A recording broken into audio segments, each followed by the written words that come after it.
ni aje kama kawaida tumerudi hapa tena.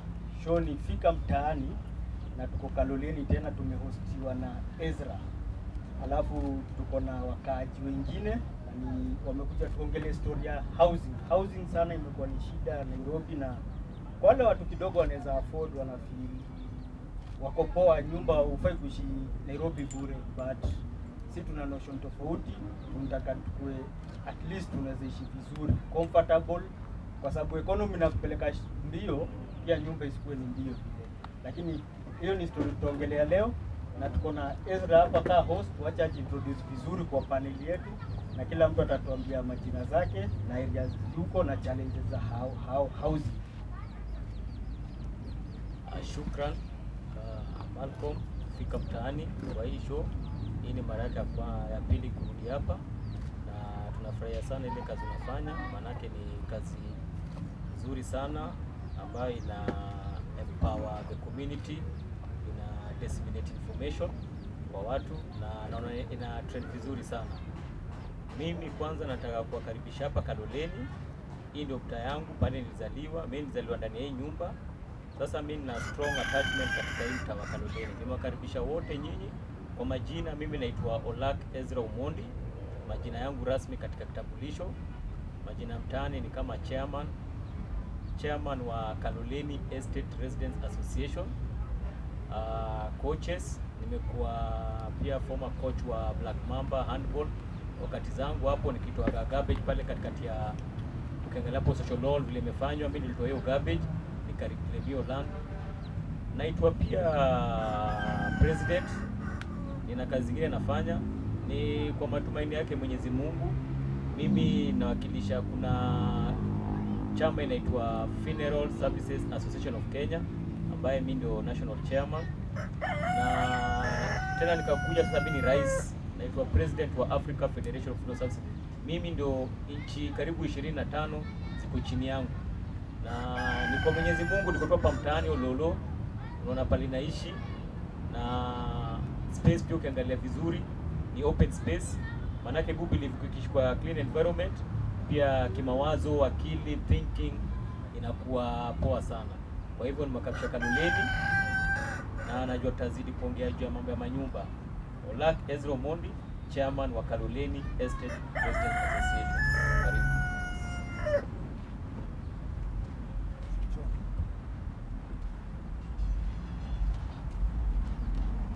Kwa majina naitwa Ahmed Mohamed maarufu Mwalimu.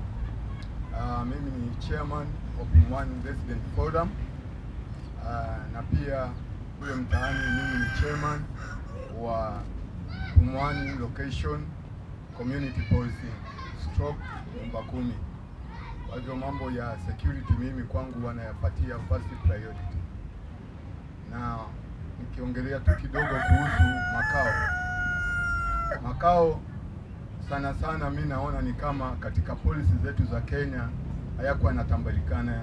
Kile kitu kilikuwa kinatambulikana ni land and settlement, lakini kwa sababu ya maisha ya watu tunakuja kwenye housing. Na nikiongelea hiyo sehemu yangu ilikuwa ni settlement, na hiyo settlement ukiona vile ilikuwa imesetiwa kama kijamii kule mashambani, bali mtu naweza kuona babu yake, kamuona babake, na kawa na yeye na familia yake.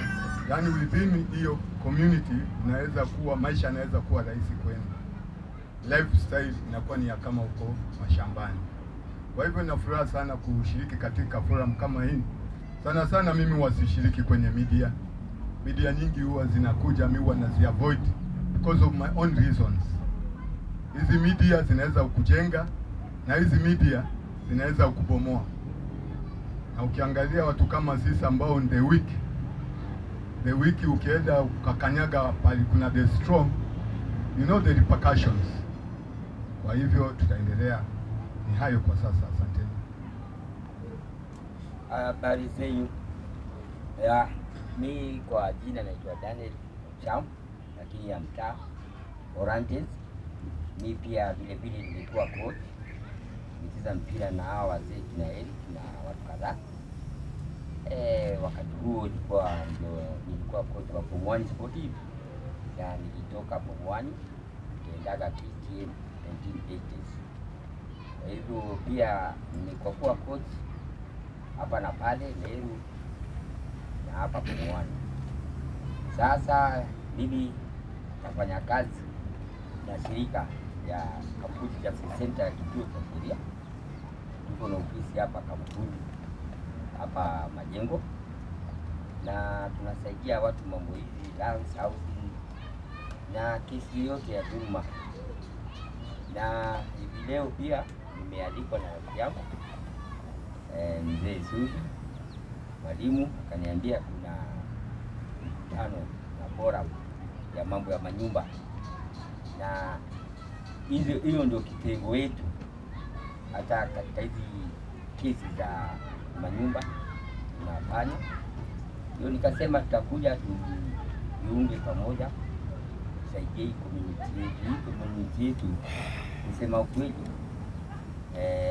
iko dhuluma, na hii dhuluma inatokana na watu wetu wale viongozi kwa kazi za juu. Kwa hivyo langu ni kusema asante na shukrani, na pia ningewapongeza, na kitu kama hii ningependa pia tusipeleke huku mitaani, sababu kwa kweli watu wetu wa huku mitaani wako nyuma. Unaona, mimi na huyu mzee tumepigana miaka mingi sana, watu wametuita majina mbaya, wametutumia watu fulani, lakini uzuri kulingana na pale tumefikia, tumeplay part yetu. Watu wengi hawajui right yao. Ningependa pia tunapanga sisi tunaweza wahosi huko kwa mwani, na hizi ile zingine, kila watu wajue haki yao. Ni jambo mmoja mzuri sana, na tutashirikiana na nyinyi, na vile sasa tushajuana, tutakuwa na waita kwa masuala kadhaa hizi mafora za nyumba sikufanya tuweze kusaidiana. Kwa hayo nisema asante, tushirikiane pamoja tuokoe hii mitaa zetu za kila eri. Asanteni.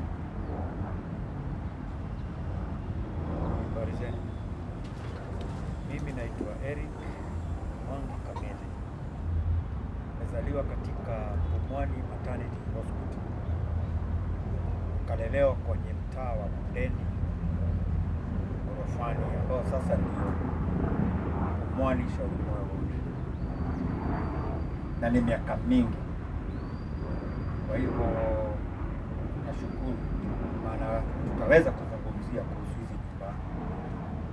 nyumba mpya hizi majengo hizi, tuzungumze na mwisho tutapata jawabu. Asante.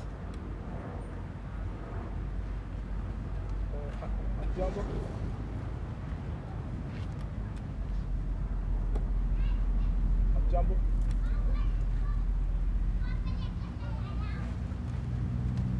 Sabarieni.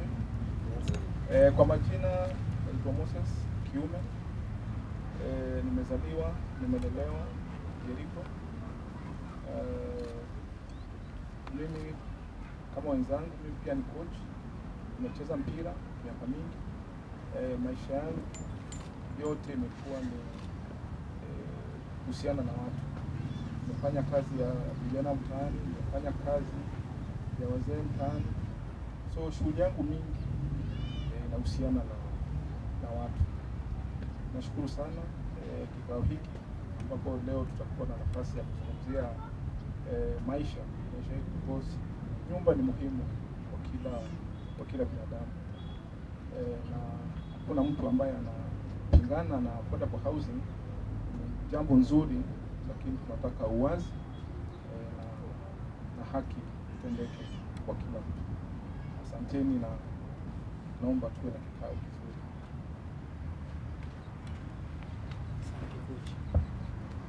Mimi naitwa Daniel Munyasi, na nimezaliwa Ziwani, na nimelelewa huko kote. Nimelelewa Majengo, nimelelewa Pumwani California, nimeishi hapa Kaloleni. Kwa hivyo niko nyumbani hapa, na mimi ni social worker, wa lands and housing practitioner, sana sana na based on gender lens, na pia na shughulika sana na preservation na conservation of historic places. Kwa hivyo tunaongelea neighborhood, si nyumba tu, kwamba ni nyumba ni roof, lakini housing ni more than just asante.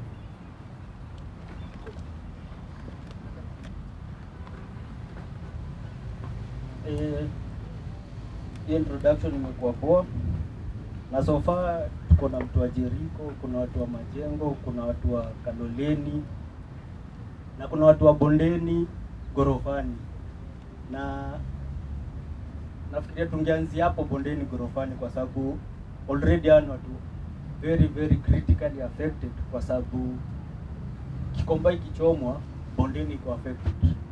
Bondeni Gorofani nyumba zinachomwa, na sijui kimina feel ni tactical zianguke ndio kujengwe nyumba zingine. Nafikiria tunaweza anzia hapo. Eric akitupatia history kidogo ya Bondeni Gorofani na nini na happen Bondeni Gorofani so far, na kama kuna organization group ama committee ya mtaa ya kuangalia manyumba za Bondeni Gorofani, kwa sababu Kikomba already imego all over ikachukua Bondeni na Gorofani hapo, kwa sababu an immediate effect kabla hata Kaloleni zikuje kujengwa, Jericho ama Ziwani still zina stand. Bondeni na Gorofani already iko in ashes. Tupatie story kidogo ya Bondeni Gorofani, alafu nini na happen sasa, na mbona kila time Kikomba inachomeka na ina affect Bondeni Gorofani estate. Okay, Malcolm. Bondeni Gorofani ni estate, na ni estate imekuwa hapo for a very long time. Manake hata Ziwani na Bondeni one time ilikuwa ni moja, manake hata nyumba za Bondeni na za Ziwani namba zimeendeleshwa hivyo, lakini kuna wakati ilifika Bondeni Gorofani ikawa inagrabiwa, na hizi mambo zote mnaona zikifanyika kama moto kuwaka, mambo mbaya kufanyika, ililetwa ni administration. Hiyo kampi ya chief iko hapo na DO ndio ililete haya mambo yote. Bondeni was an estate, super estate. Gorofani was an estate ya maana sana, lakini ilikuja administration ikaanza kugawa viwanja huko kugawia watu wageuze iwe soko. Hivyo unasema Malcolm kuhusu hizo mioto. Iko wakati hii moto ilikuwa ni genuine, lakini ilifika mahali ikawa si genuine, ikawa iko kitu wa inafanywa, maana hii soko inatakiwa iwe kubwa, na kuna watu wako ready kuinvest hiyo area. Kwanza hao wacha tusiwe itawa mama wa mituma, wako ready sana kuinvest hiyo area, na they can do anything anytime. Kama sasa wacha nikurudishe nyuma, iko moto uliwaka juzi hapa. Huo moto pale uliwakia, saa ingine unaangalia unaona kama sisi wakaji wa Bondeni tumelelewa huko, tukigrow up pale hiyo moto ilianzia juzi.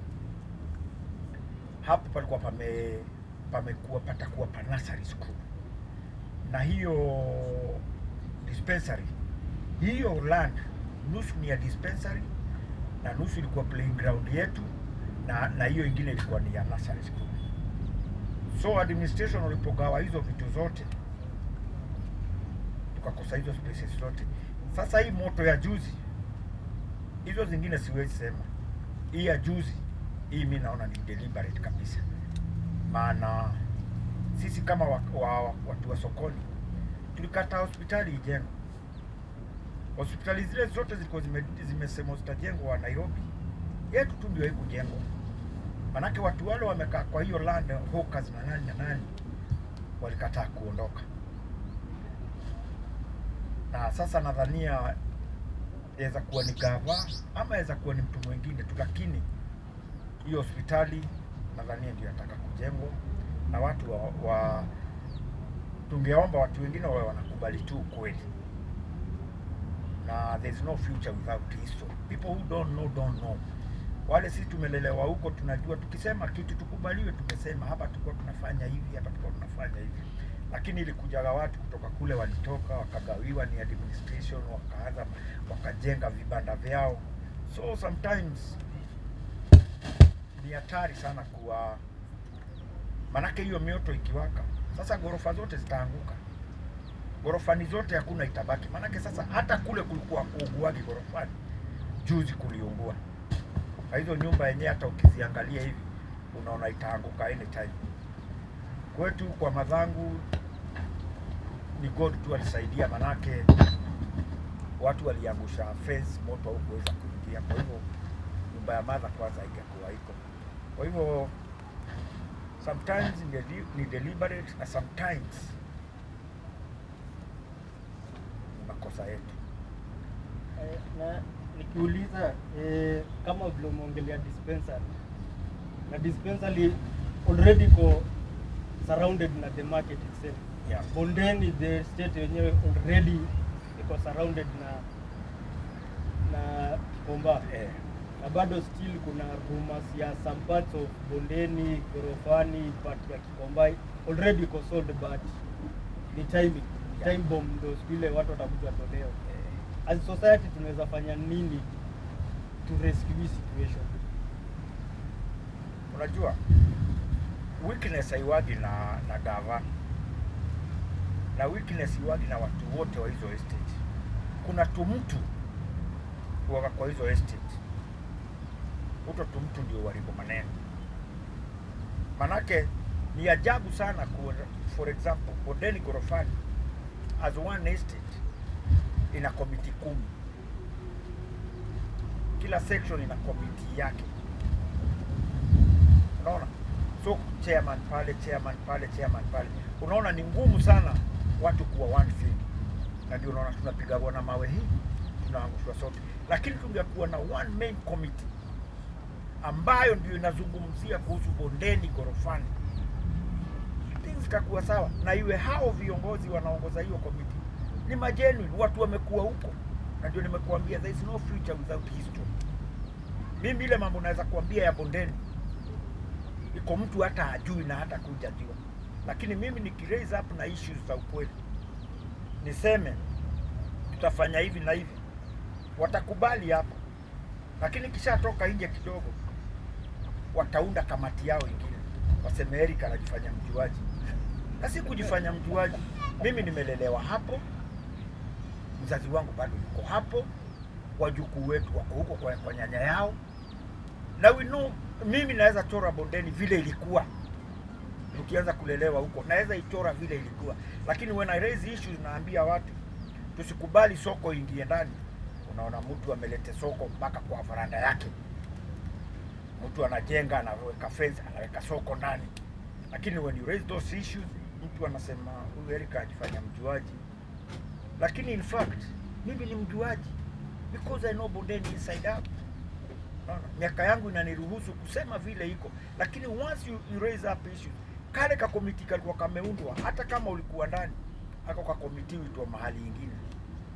Na wanaambia siku nyingine msikuje na Eric, wanawauza. Hiyo ndio ugonjwa ya mitaa zetu hizi, mitaa za mtaani hizi. Wacha tuchangie hapo kidogo na wenzetu, sijui anaweza sema nini kuhusu situation ya Bondeni Gorofani. Okay, habari zenu tena. Mimi kuguzia, mimi ndio chairman wa Red Cross Majengo, lakini watu wanashindwa kauli kochi kwa kila pahali. Ikija mambo ya human rights niko, ikija mambo ya hii Red Cross niko. Nimefunzwa, nimepelekwa training, nikachaguliwa kama chairman. Kutokana na ile branch tukagawanishwa, kuna wengine kwa Biafra na mimi niko Majengo. Tulikuwa wawili, watatu. Tumebaki wawili. Mimi mmoja sasa nasimamia pande ya Kitui, Sasa mimi nikaambiwa wewe simamia majengo, mtu yoyote ikitokea mimi wagali mtu wa kwanza napigiwa simu, na mimi upigia DC hiyo.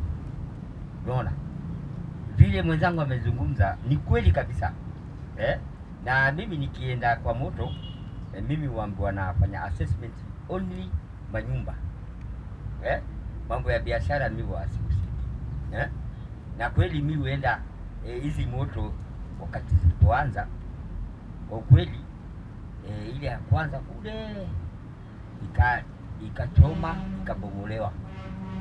Vile Eric amezungumza ni kweli, administration kusema kweli ndio wametuuza na wanapoa pesa, na wewe ukijaribu kwenda pale kama mimi vile uendaga pale kama red uzuri mimi wagana kila kitu, na kuna wengine wale wanijui wewe ni nani, unaona. Sasa kuna wakati kuna chief chief moja alisaidiwa na hawa wana biashara. Ule mzee ni nani ule? Sasa kuna wale wananijua wachaneni na huyo mzee. Sasa wakipeleka ripoti kwa dio kwa DC wanakuta huyo ndio chairman. Sasa zile ripoti mimi upeleka kulingana na zile nyumba ulingua, unaona, napeleka ripoti naenda kwa dio ama kwa DC ananipigia muri hizo form zetu, nikishatoa hapo napeleka pale St. Peter hiyo branch yetu. Kusema ukweli hizi moto ni kama za ajabu, unaona. Hizi zimechomoka gorofani na hizi zimechomoka bondeni, unaona. Unakuta hizi moto unashindwa hii moto ujaga speed sana. Statistically huwa ni moto ya twice per year, every year for the last 10 years. Yeah. Komeme kwa kuchomeka twice or thrice every year. Kabisa. Sasa nadhania kulingana na mimi vile waganaenda na chukua ripoti mimi wote pia watu hii moto imetokana na nini, na kuna hiyo fomu yangu lazima muandike cause hiyo moto. Sasa kuna wale unifuata wananiambia usiandike hivyo, nikamwambia hapana, hii ni kazi yangu si kazi yako, unaona. Na hizo ripoti zote mimi uzipeleka kule kulingana na sahi hizi fununu zilianza kutembea kwamba kuna watu wakubwa ambapo wanahusika na hiyo moto na wanataka hiyo area kujengwe mall, hizi masoko mall, na hizi soko mall zitakuwa za watu binafsi. Sasa wanakombolesha watu wale wanauzia huko kwa hizo mall. Sasa tukashindwa na kuna soko ya Kanjo hapo. Sasa hizi moto lazima tukae chini na kulingana na yale mambo yanaendelea. Kwa ukweli hizi kamiti watu hao wa hizo area kwa ukweli hawana umoja. Unakuta sasa ile umoja kufanya hii kitu isiwe saa yote imekosekana kule kwetu Pumwani, sababu ile Erika nasema ndio hivyo inaendelea. Mimi nikileta ideas nitakuleta ideas mwingine anasema hapana, huyo randia anataka nini, anaongwa. Kwa hivyo sisi tungeomba pia kitu kama hii, ndio nawaambia kitu kama hii tunapeleka pale, tunaita viongozi wengine wa hizi area zote waje wajisikilie, tufanye hii kitu na umoja, ndio kesho kutwa tuweze kusaidika. Bila hiyo tutakuwa tu tunalia na mambo mabaya yanatokea na tunaruhusu.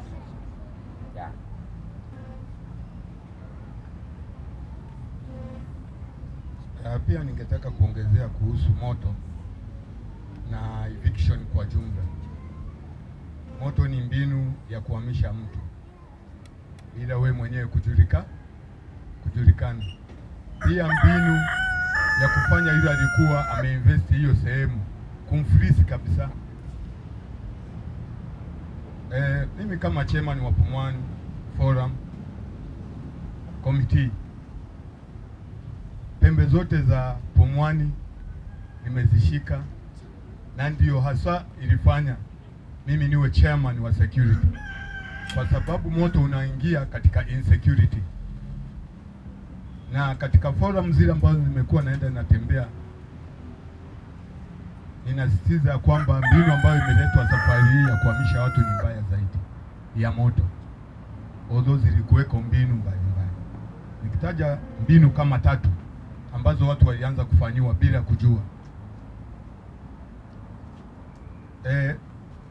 Kwenye miaka ya 1979 kulikuwa na slogan inaitwa Nairobi si ya mtu, Nairobi si ya mtu. Hiyo ilikuwa ni ideology think kwenye vichwa za watu to prepare them for what is happening today. Mbinu nyingine iliyotumika ni kama vile brother amesema, administrative, kwa sababu ya divide and rule. Unaona Pumwani imegawanywa katika sehemu 3. Imegawanywa sehemu ya majengo, kagawanywa sehemu ya bondeni, kagawanywa sehemu ya gorofani. Na kwa bahati nzuri nimefanya research ambayo nimeandika history ya Pumwani, na nimefanya bidii sana history nikaidistribute kwa serikali, sababu ya kuwa mimi niko ndani ya security. Ikiwa hii kitu ni insecure, basi ianze na mimi kuliko kwanza na watu wangu. Na hiyo mbinu mimi imenisaidia sana kuwa manuva, kwa sababu watu wa hiyo area wanaamini chifu akisema hiyo neno iko sawa. Polisi yoyote ana crown akisema hiyo neno lake liko sawa. Kansela akisema huyo ndio Mungu wetu mdogo. MP akisema basi huyo ni ndugu ya baba wa taifa, na president akisema ndiye amemaliza kila kitu. In another word ni kumaanisha kuwa hiyo area ilikuwa imetengwa katika sehemu 3 na maana mbalimbali. Maana ya kwanza, kuna watu ambao wanaitwa primitive laborers. Hao wakawa wamekuwa designated ni Pumwa majengo, na kule ambao nimepata wanajiitwa the native developed, wakawa ni bonde, na pia kukawa kuna native ambao ni servants and some of them employed, wakawa kwa ghorofa. Unakuta kule ghorofani ni company houses in collaboration with the municipal council by then, na unakuta bondeni ni purely municipal council, na unakuta majengo temporary structure for undeveloped natives. Na hizi mbinu hizi walizoanza nazo hizo walikuza nazo, na bahati mbaya na sisi tukakuwa katika hizo setting, tukawa tunajivuna na hizo mbinu tulizowekwa bila kuona mbele. Inakuwa ukienda majengo wewe ni Mswahili, ukienda bondeni wewe ni Christian, na ukienda gorofani wewe umeenda kwa Wakamba na Waluya huko. Kwa hivyo kila watu wanakaa na interest za divide and rule. Tukaingia wakati huu sasa tuko wa demokrasia. Mimi naona demokrasia bado inapigwa mawe, kwa sababu demokrasia imekuja kutufanya sote tuwe sawa. Lakini mimi from my experience as a teacher, having taught for a long time and left teaching because of the greener pasture, after balancing between teaching and doing my own thing, what is profitable, and found that doing business is much more profitable than being a teacher. That's why I can say proudly, almost all my kids are graduates. If I was to continue being a teacher, my kid most probably could have been peasant. Hii mbinu unakuta ilitengenezwa ili tukija kunyafuriwa moja moja, kama mwewe anavyochukua watoto wa kuku, hakuna yule atakuja kuprotect mwingine, kila mtu akae na pride ya. Lakini wakati ndio huu, mimi nafurahia Forum Marcos tunaanzisha. Ni mzuri watu waweka vichwa pamoja, kwa sababu mwenzako akinyolewa, Waswahili tunasema chako tia maji. Kwa hivyo mtaa wetu unamalizwa na uongozi wa divide and rule, na unataka kuproceed into democracy system ambayo ningeomba tusikubali kabisa. Eastland tumepigania democracy. Hakuna uwanja kama Kamkunji. Hiyo ndio battle ground kuanzia colonial time. Wakati tunapotaja pendwa wetu Kenyatta, tunataja hiyo Kamkunji. Tunapotaja pendwa wetu Odinga the senior, tunazungumza Kamkunji. Tunapotaja marehemu Shikuku, tunazungumza Kamkunji. Tunapotaja Ronald Ngara ambaye hapa ndio kwao, tunazungumza Kamkunji. Napotaja misingi ya uhuru wa Kenya ni Kamkunji. Lakini Kamkunji saa hii ni shamba ya kila mtu ananyakua, na watoto wa Kamkunji tulibandikwa majina mengi ambazo hayawezi tajwa kwenye media, na haya majina yanazuia watu kuweza kusimama kudai ukoni kwao. Kama nilivyoanza, Nairobi si ya mtu. Ni hayo kwa sasa. Katika hiyo issue ya gorofani kuna swali 2-3 zimekuja, inahusiana tu na nyumba bado. Lakini kabla tuendelee, kwa hiyo mambo Orantes ameongelea mambo ya modi, wacha tusikie upande wa Jericho, tusikie Ziwani kidogo, alafu turudi sasa tuongelee general hizi shida zote tutakuwa nazo za manyumba. Wacha tukaribishe coaches. Kama nilivyosema, naitwa Kiume, nimezaliwa nimelelewa Jeri. Rudia tena, kwa sababu huyu amesema tuliletewa Nairobi si ya mtu na si ni watu wa kukuja kutafuta, lakini musisitiza sisi ni watu wa Nairobi, born raised, babu shosho nani, kila mtu ni wa Nairobi. Rudia tu, wajuage tu si ni wa Nairobi. Nimezaliwa nimelelewa Jeri. Madhangu walikuwa mfanyikazi, wakaambiwa walikuwa wanafagia barabara za Nairobi. Babangu alikuwa nyapara wao. So sisi tumelelewa Jeri na umoja na undugu na upendo. Ile Eric anasema imepotea, na hatuwezi tukaignore history, because history utufundisha mali tulikuwa, mali tuko na mali tunaenda. Mimi nikiwa kijana nimecheza ball Ololo, nimecheza ball Kongo, nimecheza ball Shauri, nimecheza ball Ziwa, and everywhere tukienda embrace tulikuwa kitu kimoja. Lakini kuna it's a systematic thing hiyo ya divide and rule, na ningependa kusema ni siasa ambazo hazifai na zijengi, za kubagua, za kutenga. Hiyo kitu Eric amesema, unapata kamta kama Bonde kuna welfare 10 shwali. Nini hiyo kubwa sana hivyo, inabidi kuform welfare 10. You know? Jeri same. Na ukiangalia vizuri uto tu welfare twingine undwa either na chief ama mwanasiasa. Maanake hawa watu watakaji tuwe na umoja, watakaji kusikizana. Narudia, nikiwa kijana mimi kwa na cheza ball everywhere. Ningekaribishwa na Madeo Lolo ni Madhangu, ningekaribishwa na Madeo Ziwa. What happened? We need to go back. Kwa sababu mimi sifikiri naweza pinpoint mamangu ni huyu ama babangu ni huyu, kwa sababu Eric babangu, alisoma na budangu. Wewe ni babangu. Mzee nikikutana naye itakuwa ni babangu. Nikisikia njaa ndaingia kwake, nikikuja kwa Ezra niko na wazazi wengi, na hiyo ndio community ile tunaishi nayo.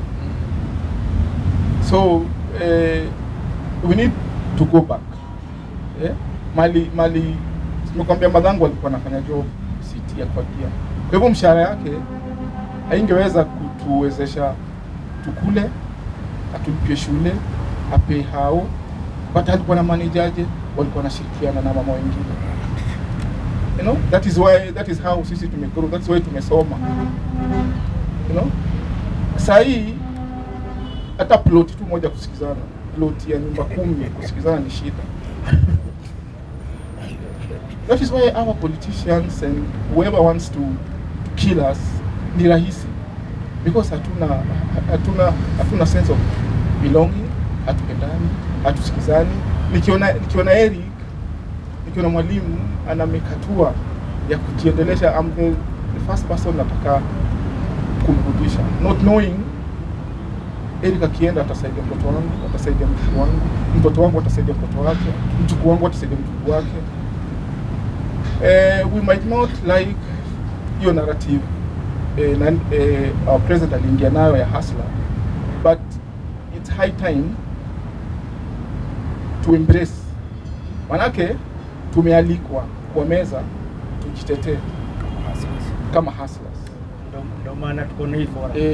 Tumealikwa na tujalikwa na mtu yeyote, tumealikwa na rais wa nchi kwa meza, tukae tujiongelee. Katiba inasema nchi ni ya raia, the people, na sisi ndio watu. Kama kuna chief ile yenyu ambaye ambatani na vile nyinyi mnataka, kuna right ya kutoa na kuleta chief ambaye yule anaambatana na anafuata zile vitu nyinyi mnataka, because at the end of the day ni maisha yenu, ni maisha ya watoto wetu, ni maisha ya watu wetu.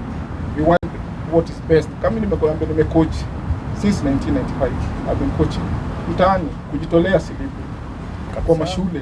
Unajitolea. Before that I was playing. Hizo siku hatakuwa na do, hakuwa na professional hatakuwa tumeturn profession kama kina Mariga, kina Wanyama. No, unalipwa allowance ya 50 bob, unalipwa allowance ya so moja. Why? Injury ni much.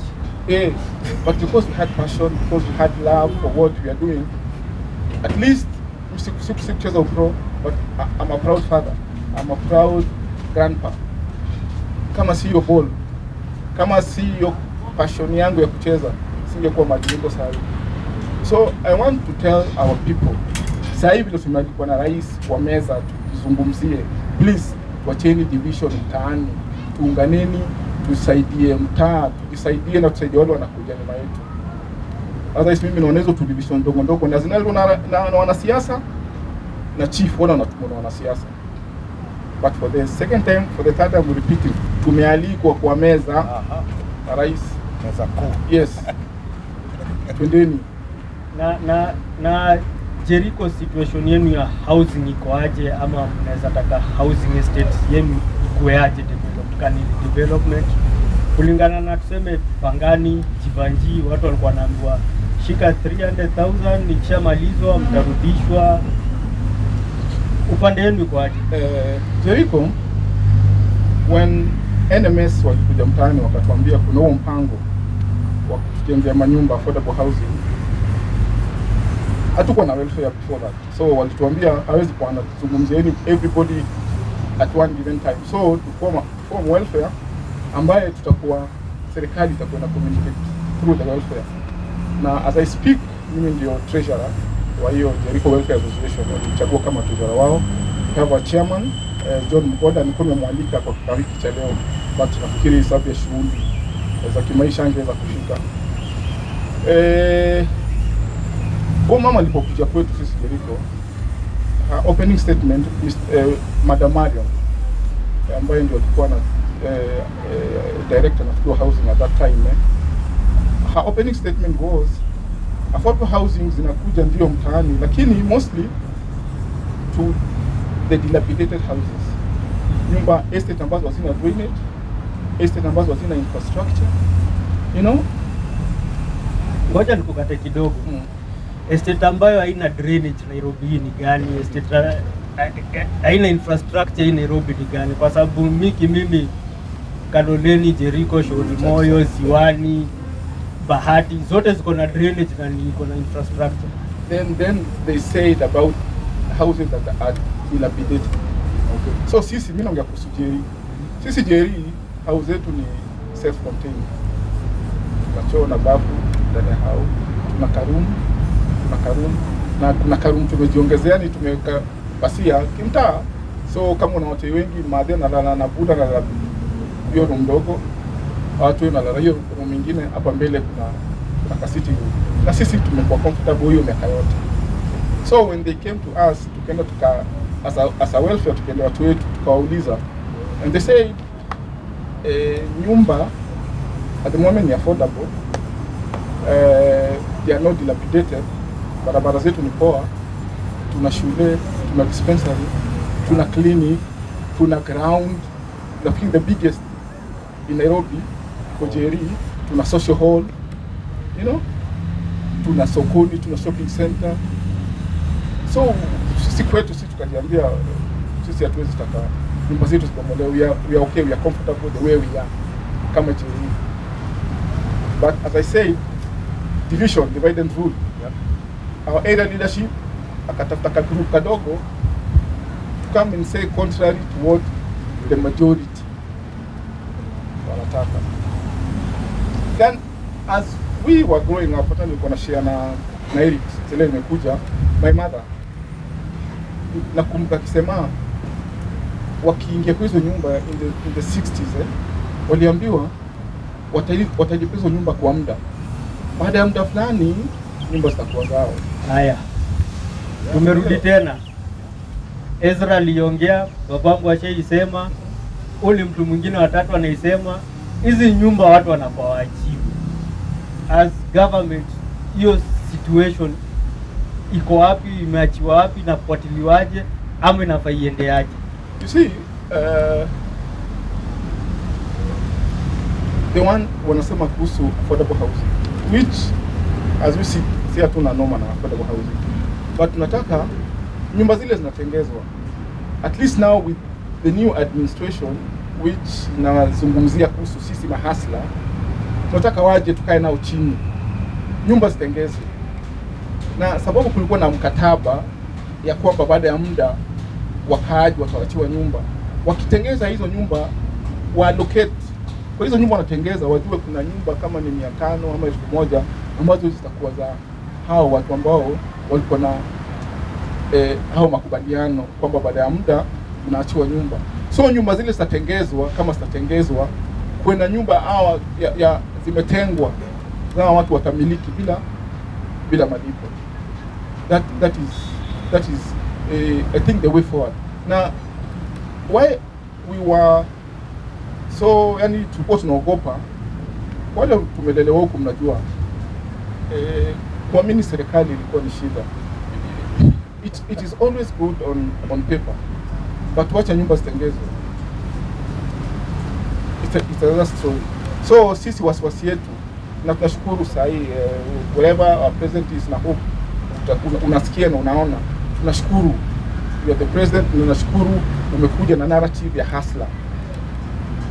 Tuanze upya, tuje chini, na pia tunafurahia maana yake uko Mkuru, uko Kibira, where they need those houses more than huko kwetu. Na pia mtaani pia kuna areas zingine pia watu wanakubali. Yenyewe kweli nyumba zetu zimezeeka, hatuwezi mind. What we want ni watu wakalishwe chini na wahakikishiwe kwamba nyumba zikitengezwa, nyumba 1 mama ni yako, watoto wako ni hivyo, na hautalipa, because according to what you had agreed with the previous government, unafaa by now nyumba hiwe. As we speak, sisi ambao watu wa Jericho, hata ukienda mtaani sisi uongea kuhusu 22, because Jericho ya chini ilikuwa after 22 years naachiwa nyumba, Jericho Lumumba after 25 years naachiwa nyumba. Na so far ni how many years? 100. It's more than 40 years. Lazima niulize kwa sababu one time nilikuwa naongea na my friend, ndio kitu musemaga maybe mimi si scholar but these are history nishawaisikia but inakuwa imefunikiwa. This guy graduate aliniambia hiyo ni impossible. Ni impossible Watu kuachiwa nyumba hivyo. Hizo nzile fikira za ujinga. Ni mtu anachoka kufikiria. You know how tuko na Eric sahi. Hiyo era ya kina mama zetu, kama kuna kitu hiyo generation ilikuwa inaogopa ni serikali. So hakuna vile mama na si moja, new generation inasema tulikuwa na mkataba na serikali kwamba baada ya miaka 20 tutaachiwa nyumba. She can't be lying. Hawezi akakubali kukurufishana na serikali. Si kama sisi sasa tunabishana na serikali. Hao siku zao, you know, and then 40 years later, mimi ambaye ni mtoto wake, I come to get a document from NMS saying the same. Si document mimi nimejiandikia, document imeandikwa na serikali from NMS ikisema kweli Jericho na Lumumba walikuwa wamekubaliana baada ya muda fulani waachiwe nyumba. What am I supposed to do to see? I'm supposed to defend my mother, you know, and make sure whatever waliahidiwa na serikali ya hayati Kenyatta imetimizwa. Na naomba saa hii, this is our time, in the time ya hustlers ndio sisi, na tunaomba tafadhali Governor Sakaja, hata unakumbuka on humanitarian debate, Jericho was mentioned. Yeah. You know, so it's something in public domain. So si tunaomba na hata hizo areas zingine, because as I said, nimecheza Ziwa, nimecheza Ololo, nimecheza Ukongo, you know, so Ukongo ni home, Ololo ni home. So whatever inakula Ololo inanikula, whatever inakula Ukongo inanikula, whatever inakula Ziwa inanikula, and it's high time tuanze kuishi hivyo. Tuache kudividiwa na wanasiasa, tuache kudividiwa na tribes, tuache kudividiwa na parties ambazo haziko. There are no parties in Kenya. Let us be one na shida zetu and what we want for our children, our children. Yeah. Tukiingia upande wa ngoja kidogo Malcolm. Kabla sijasahau. Haya mambo ya hizi nyumba hayakuanza sasa. Kuna wakati Orante, ukikumbuka, Jonjo walikujaga kwa hall na grupu yake kubwa sana. Wakiongea the same issues. Na mimi mwenyewe nikaraise issues kwa Jonjo, nikamwambia Jonjo, kina Waiganjo, nikamwambia Jonjo, wewe umetumwa ni moja hapa, uje utudanganye, manake election ziko around the corner. Na nikamwambia these are promises and lies, you don't do nothing. Sasa this is a different time, same rubbish. Lakini wacha nitoke hapa, wacha nikuambie sasa. Huyu jamaa amesema kitu Jericho, amelelewa Jeri nini. Lakini hajatuambia mamake ameishi Jeri miaka ngapi. Huyu anatuambia vile amelelewa Jeri miaka mingi, amekaa huko. Je, mamake? Unaona? Kama sasa mimi, na nilimwambia Jojo wakati hiyo, nikamwambia my mom hapo bondeni amekuwa akiishi kwa hiyo nyumba for as long as I can remember. Kwa hivyo badala ya kutudanganya sana, fanya hivi. Umesema title za majengo zitatoka, title za kila mahali zitatoka, toa title za bondeni umpe mamangu, ili mamangu akifa kama leo niweze kurithi hiyo kiwanja. Hawakutujibu. For example, mzazi wangu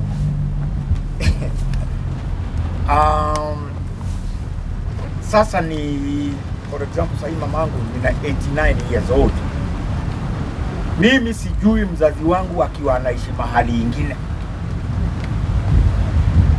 Mimi mwenyewe nimefika miaka ya kusema vile nataka kwa hii dunia. Lakini hiyo nyumba hatuwezi pewa. Amekuwa akilipa rent, hajakosaga hata 1 month kulipa rent. It's a high time hizi nyumba zipeanwe kwa watu wale wamefanya city council iwe high. Manake by paying this rent and doing every other thing, tumemfanya council yetu iwe high. Kitu ingine ningesema Malcolm, hizi nyumba tunataka kujengewa mpya, affordable housing, si high rises, si nyumba za ghorofa, it's not affordable housing.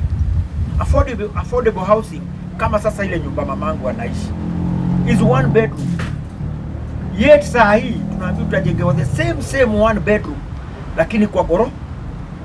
Sasa tunatakiwa tuamini hiyo ghorofa ni affordable housing na ni maendeleo, si maendeleo. Tujengewe nyumba hata kama ni 2 bedroom, na nyumba ziko kubwa, nyumba tunaweza ishi, tunaweza jificha ukienda chooni. Hizi nyumba unaenda choo hapo, ukiingia kwa choo ukililisha vibaya watu wote wanasikia vile unaendelea. Kwa hivyo na example mzuri, nyumba za Park Road walibomoa nyumba za ajabu ambazo zingepakwa rangi na zipewe watu upya. Hizo nyumba za Park Road, ukiingia kwa corridor unaenda na upande, bedroom ni ya 6x9, ni nyumba mpya na ni 1 bedroom. So we don't need that shit. Tunatakiwa watu, kama tunajengewa nyumba, kama Ulolo inabomolewa ndio kujengwa nyumba, hata afadhali tuende ile kiwanja available tujengewe nyumba moja show house. Hizi nyumba zenu zitakuwa hivi, ndio tukubaliane nao, waje tukae chini tukubaliane nao, rent itakuwa hivi, after 10 years rent itafika hapa, na after that 10 years we'll sit down again with the community, talk about the rent. Hapana tukuja kutuambia imekuwa hivi. Na how affordable housing, unapewa nyumba leo lakini ile bill unapewa, you can't even afford kuingia hiyo nyumba, manake unapewa mpaka umepewa mpaka service charge, umepewa mpaka pipa ya kuweka takataka na hujui iko wapi. Mtaa unafagiliwa na hujui hata unafagilia kwa saa ngapi. Kwa hivyo it's a hard time mitaani to grow up na tuwe real. Mambo za kuwa na committee, leo committee na ndo hapa wanakuja, gava inakuja na committee yake inasema tutakuwa na mkutano Kaloleni Social Hall, lakini tutafacilitate watu wale ya kwa hall. Wacha niulize swali moja kabla utoke hapo. Kwa hizi committee kuna wale watu wanafuatilia ndo wanajiita chairman ama whoever wako kwa committee ndo wanaongea na government. A young person like me nikichallenge directive ya committee, like a year or 2 years back nilichallenge one of the committee members kwa Mtayaziwani, ndio akaniuliza my age. Yep. Wewe unafikiria nini juu hiyo? Unajua Marco, kabla simalize wacha nitakujibu hiyo. Nasema hivi, Ezra anaishi hapa, kwenda kwa hall Ezra it can only take 2 minutes, lakini wale jamaa ile committee kija kikaa na watu wa huku inawafacilitate, inawapa.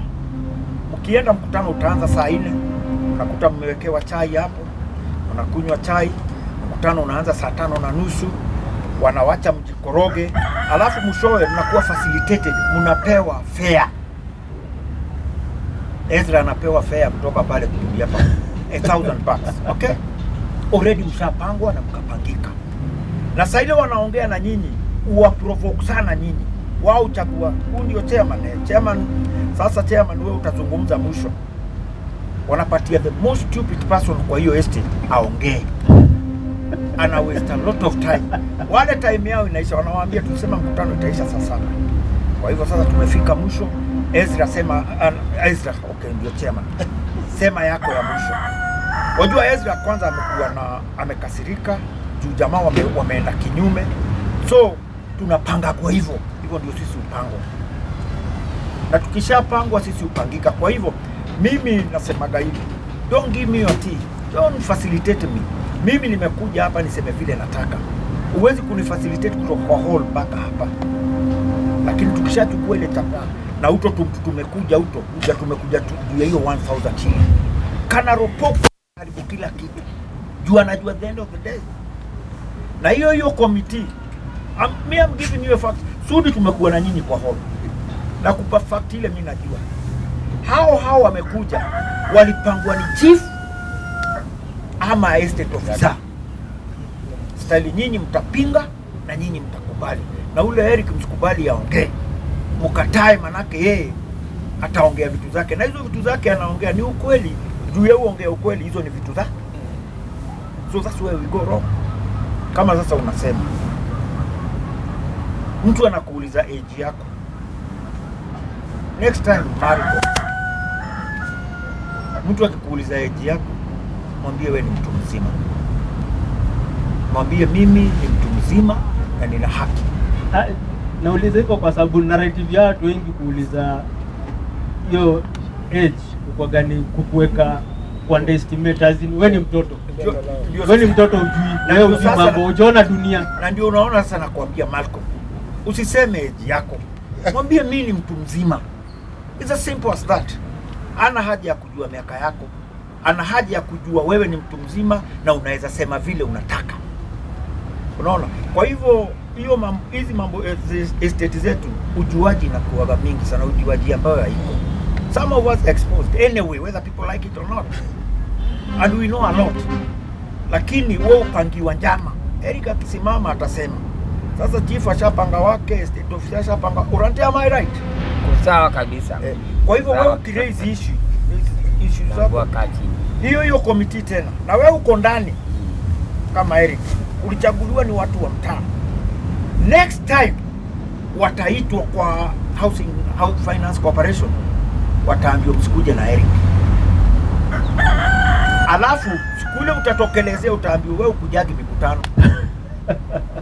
Simply because na tulipitisha hivi na hivi. Na una message. Kwa hivyo it's the right time right now. Orate, let's raise above our whatever. Na tusiogope, manake we have only one life to live. Na maendeleo lazima ije, lakini maendeleo yaje ya ukweli, hapana kututoa kwa one bedroom house unatupeleka kwa one bedroom house ambayo dirisha ni ndogo, ukika vitu mwaingizia kwa mnapandisha na kamba na mnaambiwa ni maendeleo. Hiyo si nyumba za park road watu walizikataa, na hakuna miti, hakuna manyasi, hakuna chochote, hakuna vegetation, hakuna.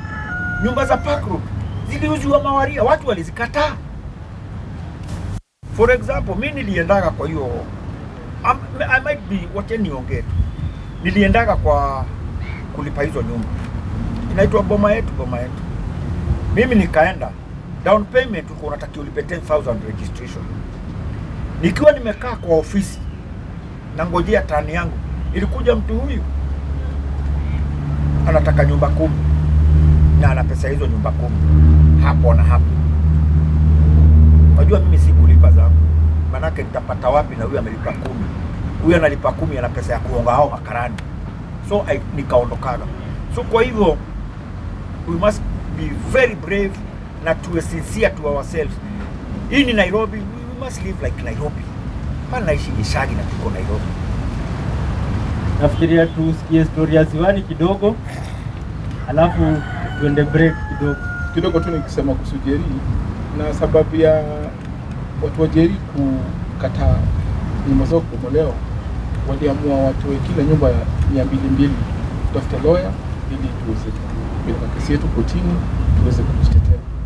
Ni vizuri pia watu wajue kwamba watu wakitoa do Jeri na watu sahihi wako kotini, not to oppose affordable housing. It's a good thing, but what was Jericho just right the way they are. Asante. Uzuri wa kuongea mwisho ni kwamba bado wewe wa mwisho bado wewe wa mwisho atujongelea situation ya majengo. Na hapo hapo ndio nataka nikusie, maanake kawaida si usema hauwezi ongelea Eastlands bila kwanza kuongelea majengo. Na shida ya majengo kwa sababu ya gentrification na mambo ya mtumba, watu wanaweza kuwa ielewi, lakini indirectly ndio inaleta mambo ya Al-Shabaab. Fafanua gentrification kabla tuendelee. Gentrification ni watu, unajua investors, macapitalists wana mapeni zao nyingi sana na hawajui hii pesa wata invest wapi, na mara nyingi hii pesa ni pesa chafu. Labda wameteka meli nyara kule ICs, labda ni drug dealers, labda ni corrupt leadership ambao wanaenda kupitia pesa zao nje. So hata Waarabu wale masheikh wana pesa nyingi sana za mambo. Wameenda London, wako UK, wana gentrify hata watu wa UK. Zile social housing ama estates zinabomolewa, zinajengwa hizo nyumba za kifahari. Mtu anaishi Uarabuni miezi 7, anakuja wakati wa Eid ndio anakuja kuishi London. Huyo anidi nyumba. Na hizo pesa ndio anazo. So tukianza kutengeneza estate kwa smart kama majengo vile magorofa zaja, hawezi afford. Wewe mtu ambaye unakwenda pale msikitini unakuwa displaced. So hiyo ndio gentrification. Kwamba ndio ni maendeleo lakini ata cost high cost. Ina displace wale watu ambao hiyo maendeleo imeletwa kwao. Na closely related pia unapata estate leafy estates. Tuseme kama Isili ufupi. Isili pia ni Islam tu ile kwanza gentrified sahi. So far hiyo ni gentrified. The original inhabitants with their work. Exactly. Kwenye kuna nyuma sana ni Kileleshwa na Lavington. Estate za kifahari. Mtu yuko na compound yake kama uti. Lakini hawa watu ambao wako na hii pesa chafu ama hata kama ni pesa genuine, anakuja anabomoa, ananunua plot next kwako, anaweka gorofa, na wewe uko pale kwa mashoneti yako kama ni nyumba smart. Itabidi wame, manake watu gorofa 7. Watu wanaona Ezra amekaa chini hapo na Coca-Cola yake anakunywa. Hana privacy, haezi sweep. So tukirudia hiyo mambo ya tumesema Pumwani, hiyo maendeleo ambayo haisaidii wenyeji, ina displace. Hiyo si maendeleo. Wewe usifikiri nyumba ya gorofa ama nyumba iko na choo ndani ni maendeleo. Maendeleo ni ile social aspect ya watu. Anataka kuendelea na Ziwani kwa sababu Eric kasha introduce Ziwani Bondeni kasha introduce. Ningependa kusema kwamba kwa international covenant of economic, social and cultural right, ukiambatanisha na international covenant of civil and political right, tuna right ya clean environment, tuna right ya kuwa na adequate housing, tuna right ya amenities kama shule na sports facility. Hiyo ni international law ambayo kama katiba yenu iko silent na nyinyi mna ratify international law kama Kenya, then inamaanisha sheria zetu zinaambatana na international law, ina take precedence. Hakuna mahali katiba inasema serikali inafaa ikupatie nyumba, lakini katiba inasema haifai ukose makao. Na makao si lazima ukuje kutujengea. Kama hapa Nairobi ambayo inafanyika UK, council estates zinakubaliwa kama residence association. Council inaweza donate your land. Manake we are lifelong tenants of this estate. Eric amesema amezaliwa pale.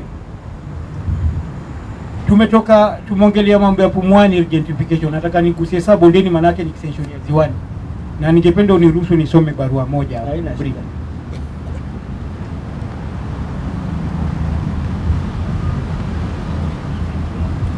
Tumempoteza nyanya yetu karibu 2 years ago, 2-3 years ago kabla ya COVID.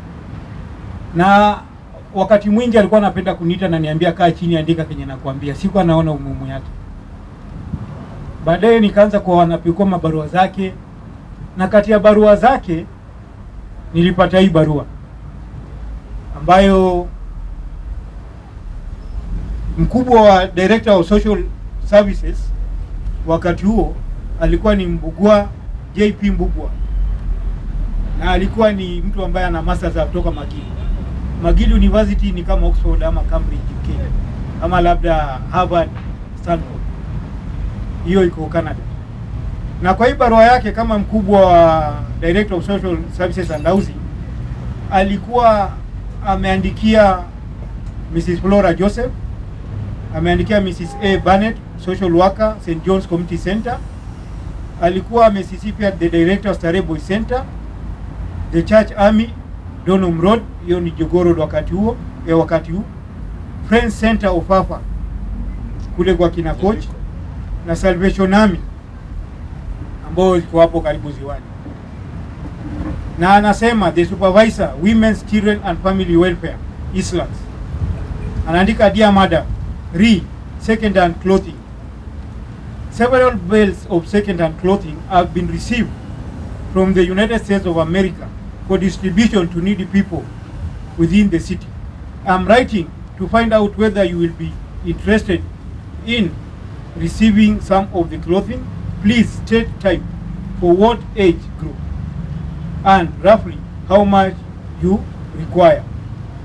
Yours faithfully, Mseniwa kwa chini ya CN Siganga, Home Secretary, Nairobi Council of Social Services.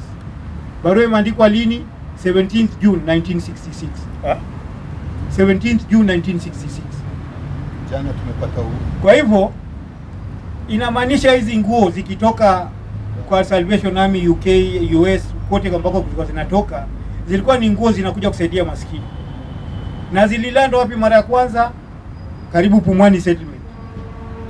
Mbona huko ndo waliona kuna need. Kwa hivyo hii ni evidence based. Wakati gani nguo zilianza kuletewa maskini zikageuzwa ni za biashara, na sasa imekuwa ni nguo kujengea mtumba stall ni more important than kuhouse huyo maskini ambayo hizo nguo zikija originally zilikuwa zimefai.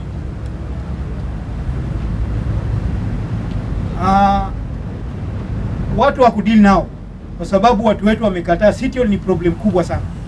City Hall ilikataa kudili na Kaloleni mambo ya Dasuda. City Hall imekataa kusikia watu wa Jericho wanaenda kotini. Na ni aibu kwamba public interest, badala ya kupelekwa kotini kwa public interest litigation ambayo ni bure, wachole wanafosiwa kuanza kucontribute pesa ili walipe lawyer. Na sisi tumeishi na lawyer miaka nyingi, mpaka siku hizi hatuamini ma lawyers kabisa. Leo ni lawyer wako, tuliona ule alikuwa leo ni lawyer ana represent Jivanji against Sonko county government. Wakati Sonko anatupwa nje, the same lawyer ndio huyo anakuja na represent Sonko. Na the same problem tuko nao na wanasiasa wetu, ni senators wenyewe, ni senators na tena wanaenda ku represent cases nje. Hiyo ni tamaa, that is a problem. Now wako na the biggest interest. Wako na biggest interest housing. Unaona? So Kenya najaribu kusema ni kwamba kwa sababu wa Kenya hawezi sikia mambo yetu. Salvation Army International wako na ofisi ya anti-corruption kule New York. Kama ndo analeta nguo na ina depress maskini, tuanze kudili na wale watu wako huko. Kwa sababu mama Janet haizi kuwa ni mama ati ni Janet na nanunua ploti zote majengo. Huyo mama hiyo mtumba kama ina make billionaire. Sasa yeye amestahili kuhusika na mambo ya manguo. Sincerely speaking. So mimi kenye naweza sema ni kwamba hii fight ya housing ni international problem. Na vile wa divide and rule, wataki Islands tuongee na sauti moja. Na Mario na nafikiri hata ni scholarship. Amesoma shule mzuri sana Midlands. Hao watu wanapelekwa Uppsala, wanasoma Sweden nini, wanaenda kusomea mambo ya urban planning. Lakini wakirudi hapo wanafanya contract. Wanafunga mambo. What they are supposed to be doing, which is very shameful. So mambo ya Ziwani mimi naweza sema leo niko hapa si kwa sababu mimi ni chairman ama mimi ni secretary, lakini mimi ni mkazi na katiba inaniruhusu kuongelea mambo ya housing. Apparently vile uko hapa Ziwani sasa wana meeting ya housing. Na nafikiri ushaenda hizo meeting kadhaa. Hizo meeting kadhaa za housing zimekuaje kulingana na pia vile so far watu wameongelea mambo ya problems zao na issues zao za housing mamta, na vile wanaonelea hiyo committee ya Ziwani ya housing nafikiri ushakuwa kadhaa. Iko aje? Tueleze tu briefly kidogo tu. Najua wewe si chairman na vile ataona hiyo committee najua atatenda, but lazima tu hit home. Chairman hizi teta manake mambo ya housing ya Islands. Joa Kechi ambaye ni mzaliwa Ziwani. Yes. Na ni mtu ambaye alisomea Ethiopia, ni mtu anaongea Amharic. Ukiangalia developers wengi sana kwa hizi manyumba, ukiangalia Jivanji ni Mwabeshi. Maybe ndo sura inaletwa mbele. Hatujui nani yuko nyuma yake. Yule ambaye alikuwa anataka kudevelop Ziwani ni Mwabeshi. Kwa hivyo Joa Kechi pale Sefa City kwenye yuko City Hall, yuko mali strategic ambao investors wakija, hao ndio watu wa kwanza kumteka nyara ama kumshika mkono. Kwa hivyo kulikuwa na mtu ambaye Joa Kechi alikuwa ameleta, anaitwa Solomon. sijui chini yake vipi, na hata sijui chini ya kampuni yake itwa nini, lakini hiyo ndio mtu alikuwa anataka kudevelop ziwani. Tulisikia fununu, tulipomapproach akasema yeye yuko sawa, break even. Ngoja, hiyo ni time Joa Kech akiwa in his prime ama the current committee? Juzi Joa Kech ametoka, manake Joa Kech alikuja na contractors, nafikiri kwa sababu hakuwa na public participation, watu wa ziwani hawakuelewa wakaikataa.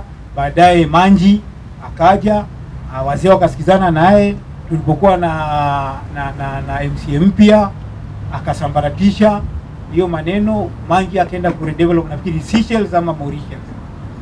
So kulikuwa na shida ya public participation. Maanake wakati mwingine hata kama una idea mzuri lakini haushei na wengine, wanakuwa kipingamizi kwako. So ukiwa na jambo la maana ni beta uweke wazi, watu wote wajue unataka kuwasaidia kitu. Kwa hivyo kwa ufupi, komiti ya ziwani so far imekuwa seclusive, si public. Hata si seclusive, manake wewe unaita komiti ya ziwani, mimi naita ni welfare ya ziwani. Hiyo na hiyo welfare ya ziwani ikifomiwa ilikuwa inaongelea mambo tofauti, na hiyo imefomiwa, manyanya zetu bado ni member, na imekuja wakati fulani ikafa, baadaye wakakuja wakairevive. Kwa hivyo hii mambo ya housing, tukija kama nyinyi ni welfare ni mambo ya mashule, ongelea mambo ya shule, shule zina perform. Ongelea mambo ya maji inatosha kwa mtaa. Ongelea mambo ya roofing, kuna leak. Ongelea mambo ya security, that is welfare. Na probably mnaweza kuwa na welfare na mnaweza kuwa na residents association, kwa sababu mimi naweza kosa kuwa member wa residents association, lakini ile welfare lazima inishughulikie.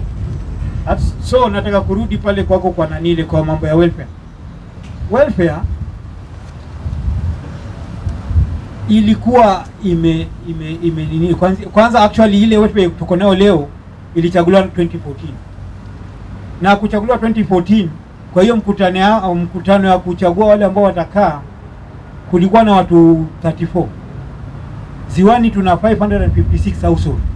Ukipatia kila household, hata ungesema kila household iko na representative moja, at least ungekuwa na zaidi ya 200 ama 250 ndio kukue na quorum ya kupitisha ofisi.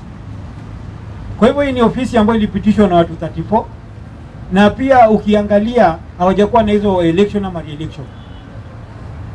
Katiba yao, kwa hivyo hata sijasoma katiba yao, lakini hakuna katiba inasema ukae 20 years. Kwa hivyo mimi najua, kwa sababu wamejaribu kuomba hiyo katiba, wamekataa kutoa. So tukianza kuongelea mambo ya welfare, tutakuwa tunatoka kwa mambo ya housing. Wale wana interest yao.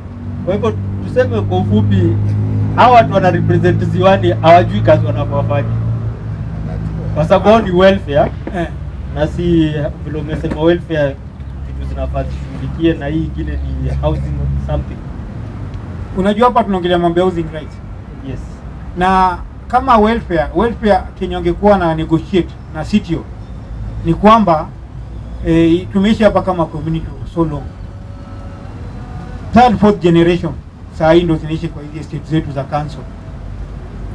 Na kama nyinyi mnasema nyinyi watu wa welfare, na tumekuwa na wizi for so long, hata mwezi enda complain kwamba tuna mambo ya wizi, tutatoe wizi kwa hizi mitaa zetu, you are failing.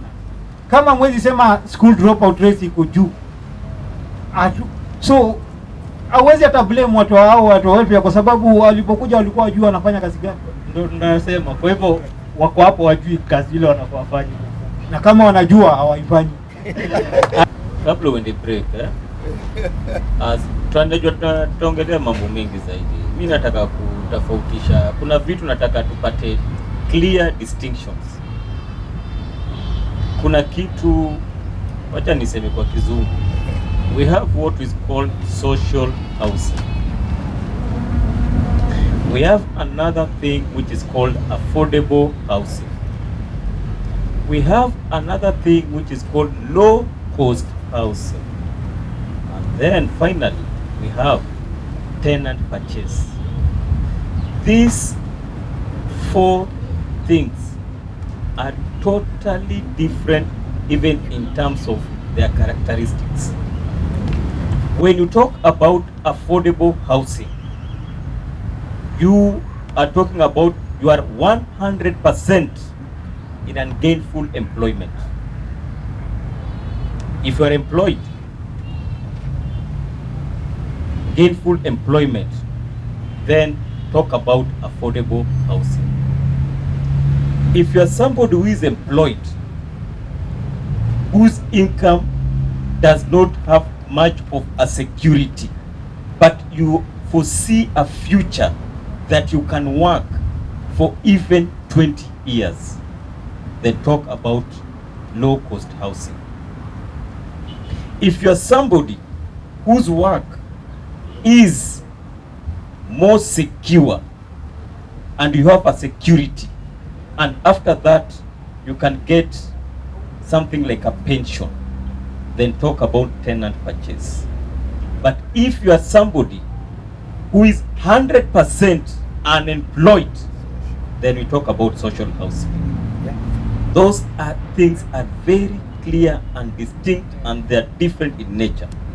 Now, that's one differentiation of this category of houses.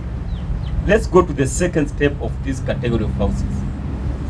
Social housing, and you had it very clear, the current president, Dr. William Samoei Ruto, akiwa Soweto, aliongea juu ya social housing na akasema hizi nyumba azitalipwa 2,400 for 20 years, which means ukilipa 576,000 nyumba ni yako. Unasikia? Hiyo ina target. Unaona watu wanauzaga miwa na mkukuteni, au ndo wanatagetiwa. Unaona watu wanatembea kwa barabara wakiuza vitu kwa barabara, au ndo wanatagetiwa. I target ule mtu amefungua kiosk, ule na duka yake kiosk, I target huyo. Social housing ni about huyo.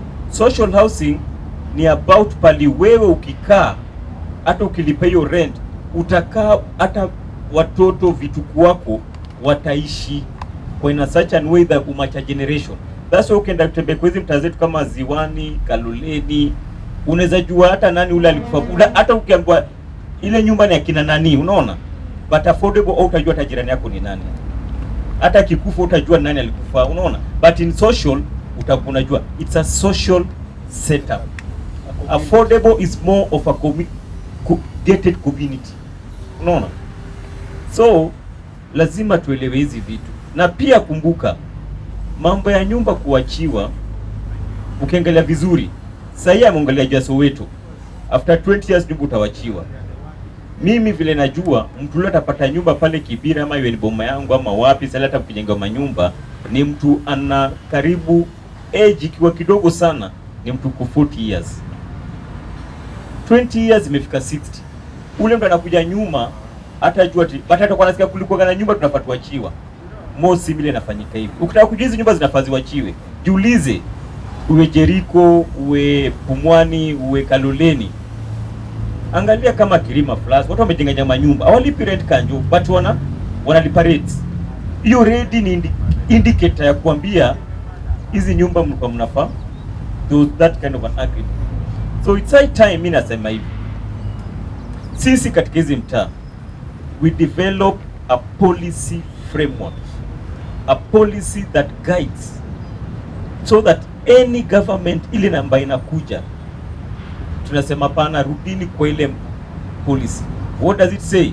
It won't matter whoever become the president or governor or whatever. What will matter? The policy must be followed. And what did the policy say? Hizi nyumba vile ziko zitakuwa hivi, na kama ni kuijenga ifuatile ratiba. Now see what's happening in Nairobi. Angalia wakati tulikuwa na hii mambo ya new constitution na tukakuwa na governor Kidero akiingia wa kwanza, alileta kitu ya kulipa nyumba inaitwa Jambo Pay, tukailipa vizuri. Then Sonko akakuja akaiscrap off, akakuja na kitu yake sijui kaitwa nini. Now Sakaja is coming with another thing. Unakimbia pale, unaenda kulipa rent, unaambiwa rudi, ngoja SMS, nikapata SMS, rudi. Alafu anasema na Nairobi Pay. But look at KRA. It is in existence. Kibaki amepata KRA, Moi akapata KRA, sahi hata Daktari William Ruto amepata KRA. There is consistency. But why is it that now Nairobi unaona hizi vitu zinafanyika, kila mtu anataka kuja na kitu yake? No, it's high time sisi kama watu wa Nairobi ambao tumekuwa marginalized, sisi tunatumia ile ucolonial policy that ID ilikuwa ya kuprofile watu.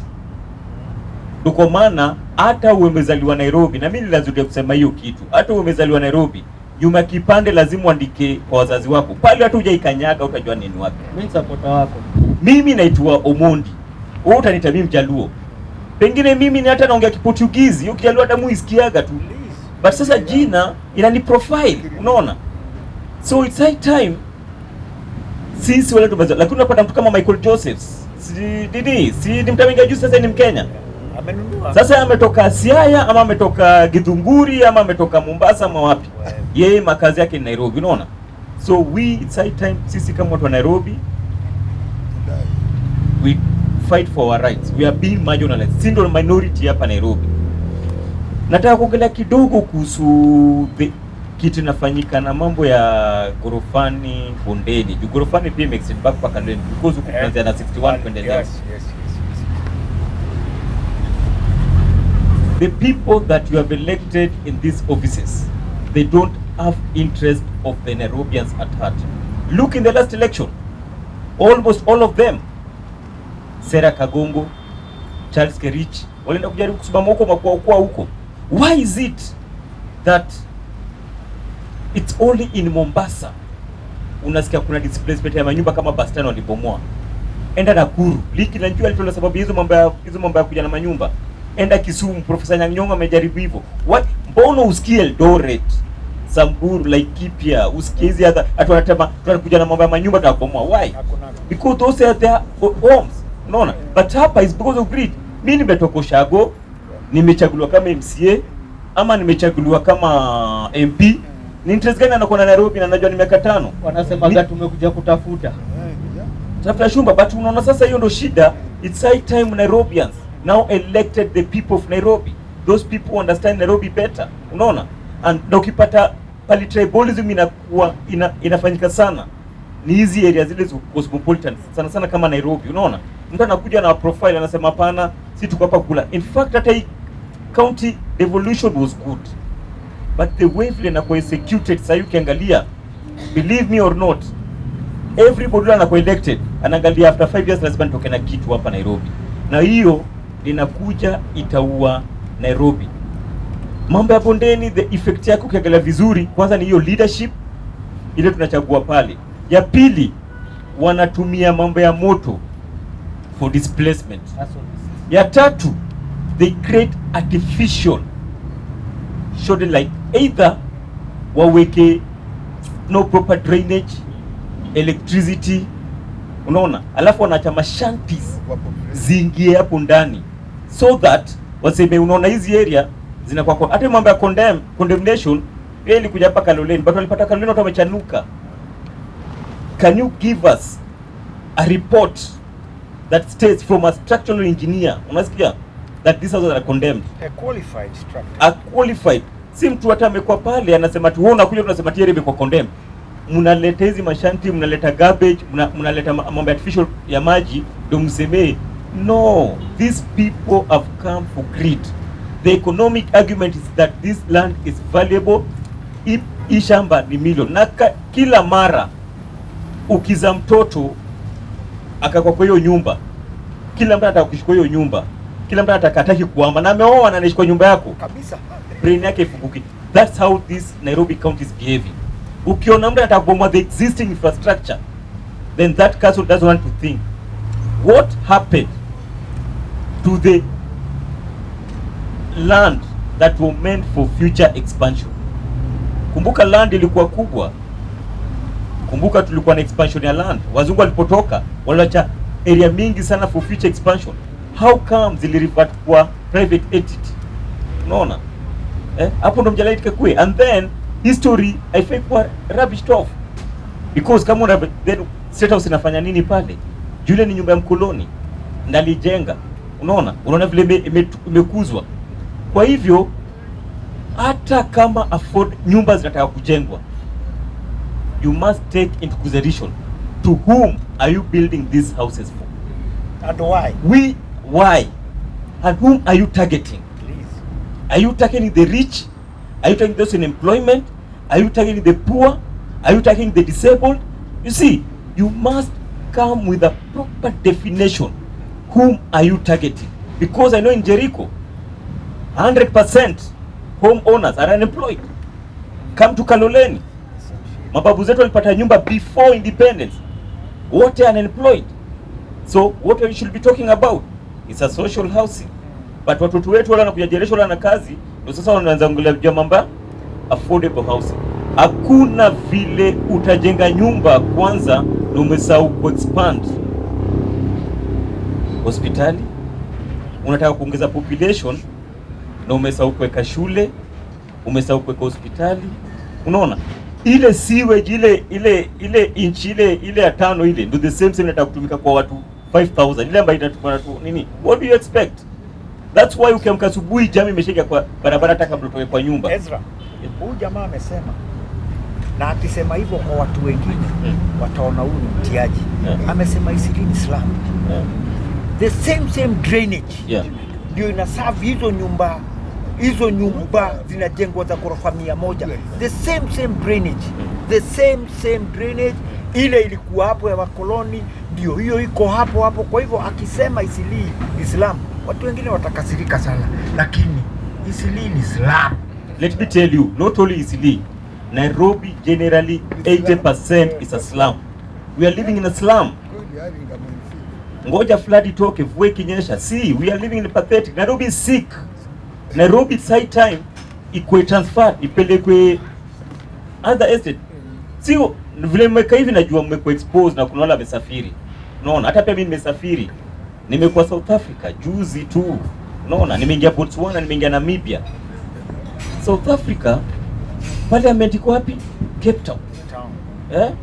Alafu angalia vile wamepanga town. Vitu ziko na watu huendaga huko, unaona? So wanaendaga benchmarking na kufanya hizo, nikula tu allowance na kulala kwa hoteli. But inafaa sasa tuanze kuangalia Nairobi kwa utofauti. Unaona? Bondeni shida ile iko pale, mpaka ile jina gorofani Bondeni imepotea. Sasa ni Kikomba. That was an estate. And the same way it can happen to Jericho, to Ziwani, and also to Kaloleni. And how are they doing this? Let's create something that can trigger how we can. Ndio wakisema, oh sasa hii Kaloleni imejana mashanti za hapa, sasa tubomoe yote. Unaona? Wanatafuta njia, but you must be wise. Me, I'm urging all estates, kujeni na kiti naitwa your own plan. Create your own development plan. Ezra, unajua, wacha nikucut short. Kama sasa, sisi tulikutana kwa hall siku nyingi sana na hawa watu wa kujenga manyumba. Mimi nikawaambia, ulikuwa shahidi yangu. Nikawaambia hizi nyumba mnatuonesha hapa kwa hizi picha, they don't belong to this nation. Hizi ni nyumba za USA. Kuna underground parking, kuna place nation, and this is how we want to live. And then another thing kuangabia.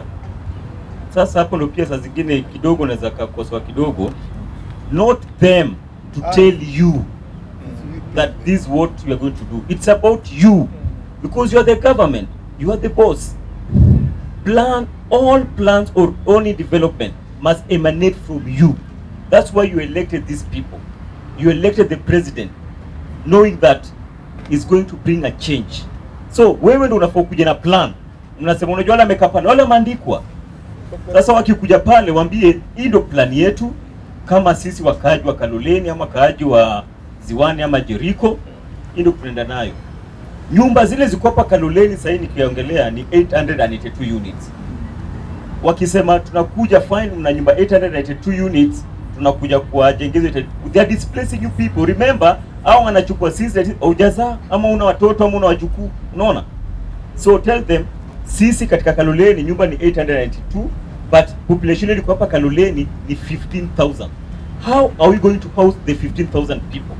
That's a narrative. When you bring it on board, these people run away because haitakuwa palipa kukula. Lakini kuja na plan kama community led initiative. Sisi kama Kaloleni, wacha niongeze kidogo. Kaloleni what we did, that's why unapata the reason why wanapata shida sana kuja kwetu. Kaloleni already sisi tuna plan yetu.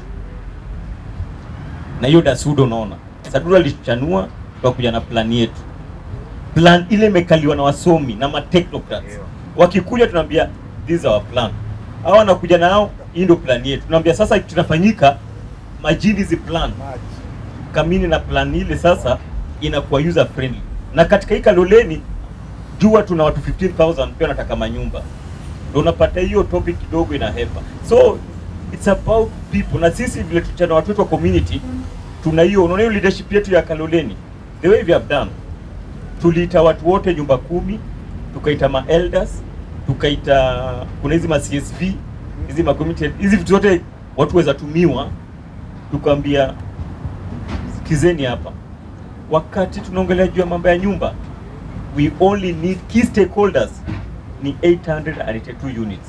Wale kama unajua unalipa nyumba City Hall, Kanjo, wewe ndio unataka kama stakeholder. Unaona? Na nyinyi wale mko kwa hizi zingine ni sawa. So kitu ile faifanyike hapa ni hivi. Sasa ile tunaongelea juu ya mambo ya nyumba, usikubalie mtu yoyote ule ajaishi katika hii Kaloleni akuongelea on your behalf. Kumbuka watachukua mahoka za wale watu wamekuja hizi ndio walete hapa waongelee, alafu aseme public participation. Sasa hii ongelea juu ya mambo ya nyumba, uende hata kwa chief pale utaambiwa kuna mtu anatuwakilisha kwa mambo ya nyumba na ni Ezra na ni Kera.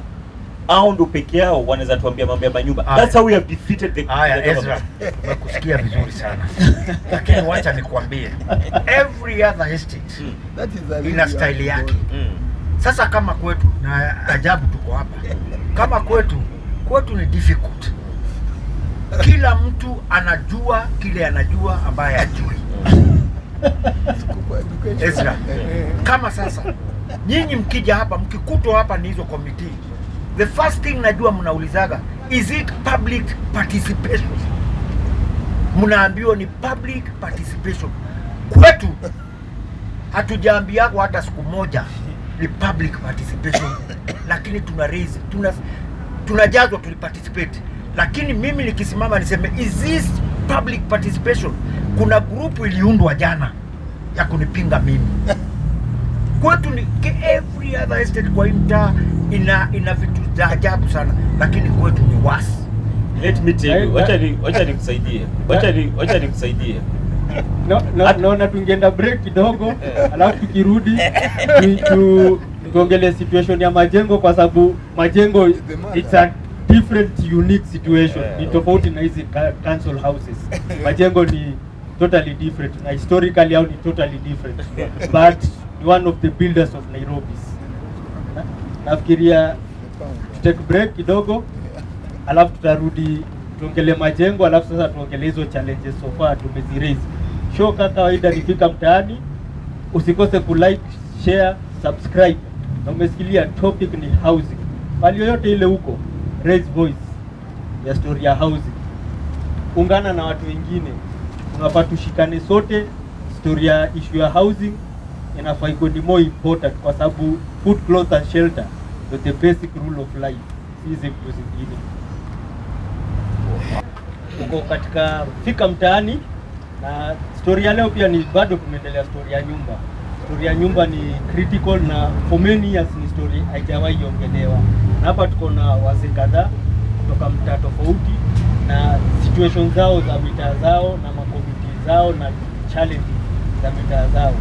Sasa ukiangalia sasa at least for the first time President William Ruto ameanza initiative ya social housing, affordable housing na tenant purchase. Hizo ndio kadhaa ameongelea. So far pale ameanzia ni pale tofauti.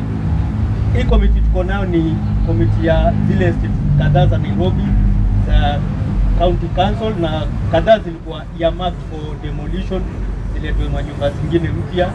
So tunaongelea katika hizo mikakati, vitu zile wanahitaji, vitu zile hawahitaji, na mitaa zao ziko aje. Hizo ndio challenges tutakuwa tunaongelea. But pia tuko na watu wa majengo hapa. Majengo ni estate ya kitambo sana, na pia iko na unique situation kwa sababu si ya council houses, but iko na unique situation.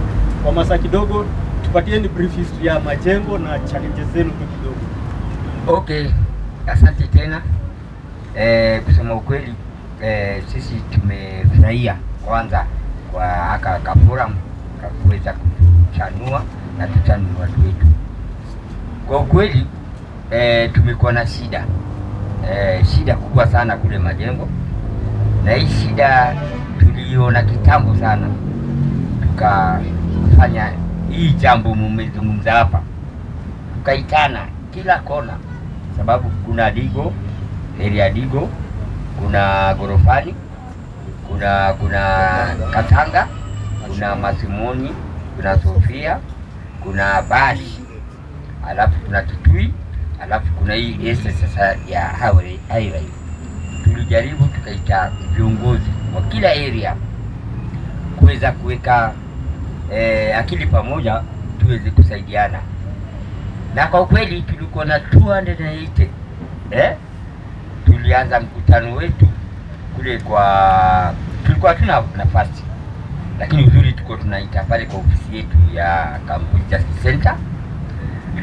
Tukaanzaga kila wakati tunakutana pale, na nikikwambia hivi katika hiyo grupu kumbe watu wetu, unaona wenzangu vile wamezungumza hapa, mtu kama Zeri, tuko pamoja, tunatoa my ideas, na nashukuru sana Dan alikuwa akija akisikiza, na sasa hiyo mtu akizungumza utafikiri ni mtu wa maana. Atakwambia vile Erika amesema anajua zaidi, na hata tuletea habari hapa tutafanya hivi, anajua lakini hajui. Lakini baadaye hawa watu tulikuja kugundua, wengine wanafanya kazi na counselor, mwingine kazi na chief, mwingine na DO, na mwingine OCS, na wanajiita pia malida wale ile mtaa, na mwingine ni mwenda wazimu. Sasa yale yote tunazungumza pale, mimi niko nasikia simu, mimi niko napigiwa simu. Najua mimi wananiogopa, sababu sisi tulikuwa kwa upande wa kituo cha sheria. Nilipigwa simu na chief wakati mmoja, akaniuliza coach, nasikia mumeanza mkutano. Nikashindwa mkutano gani? Akacheka. Haya, wakati mwingine OCS, wakati mwingine DO, mpaka DC. Sasa mimi nikienda kwa hizo mikutano, watu washapangwa vile Erika amesema, mpaka huyu namsifu huyu DC, huyu Saidi governor, yeye ndio alitutanua, ishapangwa mpaka chief hataki niongee, DO hataki niongee. Kuna seti ya watu wa mdomo pale, kuna huyu Lela, kuna huyu Nyangi, hapa nataja majina, taja majina, na kuna huyu nani Changau.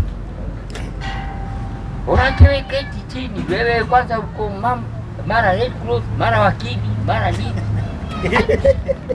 Mimi nakwambia ilifika pale mpaka chief na kinambuta DC mwenyewe ndio alinipa nafasi, wacheni mzee aongee. Kwa nini anapingwa? Na nilipoongea niliongea pointi 3 ziliwaumwa sana, waona. Sasa mimi nikakumbuka, kumbe hizi stories zote mimi huongea katika hizo mikutano upelekewa hawa watu. Na bahati nzuri mimi na huyu mzee mwalimu tukagundua, tukapigiwa simu na huku na huku, OCS anatupigia simu, DC, DO, mkutano gani hiyo mnafanya? Sasa huyu aliandika kabarua tu, akabandika information ya hawa watu wa area. Kumbe group hiyo inapeleka kama neno wako na sisi, washapelekea chief. Sasa huyu atakuwa shtaka, ashikwe, afungwe. Ngoja niulize swali. Hizi meeting zenu za nyumba aswani za nini? Kwa sababu Majengo ni unique, si kama hizi states zingine council houses. Majengo ni maploti. Na nafikiria mingi za hizo ploti pia zina title deed. Kulingana na sisi, unajua sisi tunaelewa kuna history mrefu sana Majengo. Kitu ya kwanza, kuna wakati Moi alikuja. Moi akasimama pale kwa kuona karibu na Undugu hiyo kiwanja. Yeye ndio alikuwa ametuambia kwamba hizi nyumba hazifai kuishi watu, zibomolewe, watu waanze kutengenezewa nyumba za kisasa. Ndio rais ya kwanza hiyo time ya Moi. Moi. Na hapo sasa tukawa watu watatengenezewa upgrade nyumba za kisasa bei rahisi. Unaona? Na hapo sisi tulikuwa uzuri wetu sisi kutembea sisi na huyu mwalimu tunajua yale yanatuhusu kuhusu community. Na kutoka hapo ndio tukaanzisha hizi vikundi za kuita watu tuongee kuhusu majumba mazuri. Unaona? Na tulijua siri mingi sana. Unaona? Na tulipojua siri mingi za mambo ya manyumba, na sisi tukaanza kuelimisha watu. Na vile pia unaona hii shirika yetu ya kituo cha sheria sana tunaletwa kama forum za manyumba. Unaona? Na tunajua zaidi kutokana na pale zile forum. Unaona? Na ndio tukagundua hizi policy ya nyumba, ile mwenzangu amezungumza. Tulishakaa ndaka na PS na maminista, lakini sasa wao wakifika pale wanajua ni nini wanafanya. Sababu ukiangalia sasa hivi tuna constitution mpya, hawaja implement zile sheria za nyumba zile za kuweza kutupa sisi nguvu lakini sasa unaona wakienda kule wanazificha. Mpaka leo tuliteta sana hizi polisi za nyumba warekebishe ndio tuweze kupata nguvu. Haya, tuende kwa Mwalimu Juma kidogo. Issue ya majengo, tupatie history ya majengo kidogo, kwa sababu Randes kidogo ameisahau history ya majengo. Alafu majengo ni maploti na sasa hii zinaanza kuuzwa, high rise zinakuja. Kando na high rise kuna ploti refu zinakuja. Hiyo Daniel kwa anaita gentrification. Hizi maploti na situation zenu za manyumba, kwa sababu hizi dakika mwisho sasa hivi inakuja ni ploti ya mtu anataka kuuza. Wakaaji hapo mko kwa situation gani? Tuko kwa situation ngumu, kwa sababu naweza kusema Pumwani saa hizi ni grabbing ya kila mtu kile ataweza. Kama una uwezo, ni kama moto umeingia, kuweza kubeba radio, kuweza kubeba blanketi. Na ukifanya makosa, ukibeba radio ukaweka nje ukarudi ndani, hautakuta kitu. Situation iko huko majengo. Nikianza na historia, naweza kusema nilipata bahati ya kuwa mimi mwenyewe kuwa mwalimu. Pengine Mungu alikuwa anani prepare kwa ajili ya hii battle ya wakati wa change. Niliweza kukutana na rafiki yangu Dan ambaye tuko naye hapa. Akanambia, mwalimu, unazungumza mambo ya majengo ni kama unayajua. Why can't you sit down na uandike kitu?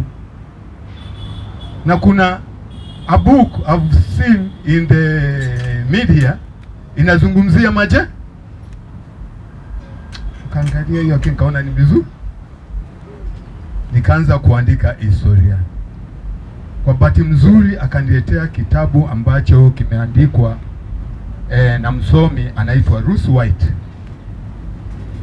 Ruth White ni msomi wa kutoka Amerika ambaye alikuwa katika department ya history katika University of Florida, USA. Hicho kitabu kikanisaidia sana kufanya yale ambayo nilikuwa ninayajua kutokana na kuzaliwa na kukua, yalikuwa ni ukweli,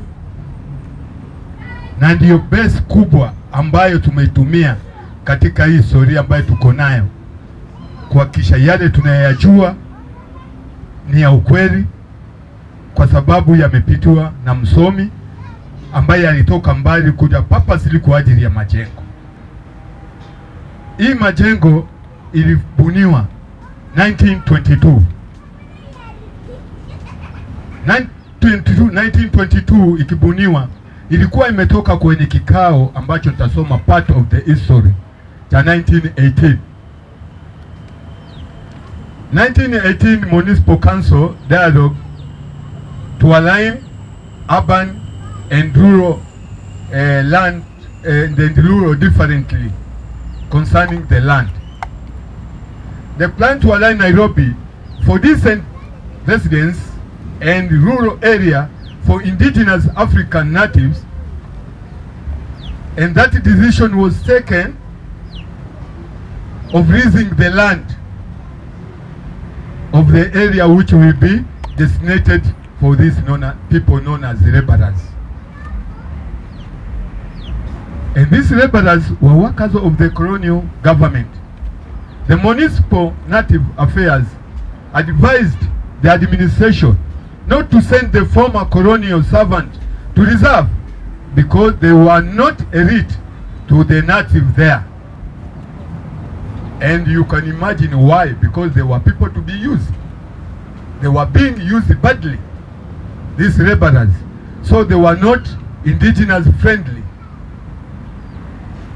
Secondly, they gave an advice. If left without a protection decree, will lead to the future administration inconveniences. They will cause a problem to the future administrative. For example, these people will be detribalized, decentralized, demoralized, and they will become semi-idle existence. They will congregate around centers. Therefore, all municipal seats should set aside the land to be allocated to them. The land leased at a cost of 3 rupees a year. The resident to be liable of a poll tax of 3 rupees annually. The defaulters to work for the government for 4 rupees a month. In that discussion, the man who was leading the discussion was the Commissioner John Answorth. By then, the government classified the Sudanese and the Swahilis as ex-government officials. These were to remain in township, the rest to be sent back to the rural reserve area, unless had a work permit as a city migrant. To support the proposal, the Muslim Association wrote to the Deputy Governor, Mr. Ward, pointing out 3 reasons as discrimination of Islam in the society, lack of cultural alignment of that Islam to the existing culture by then, and no protection granted to Muslims in Kenya like their counterpart, whom culture aligned them to land and property. That forms a base of the reason why Majengo was to be built, and it was built by the municipal council of then. And how they came out to disseminate the house to people, it was through the vetting. And this vetting, they were to look into laws which will sustain the settlement.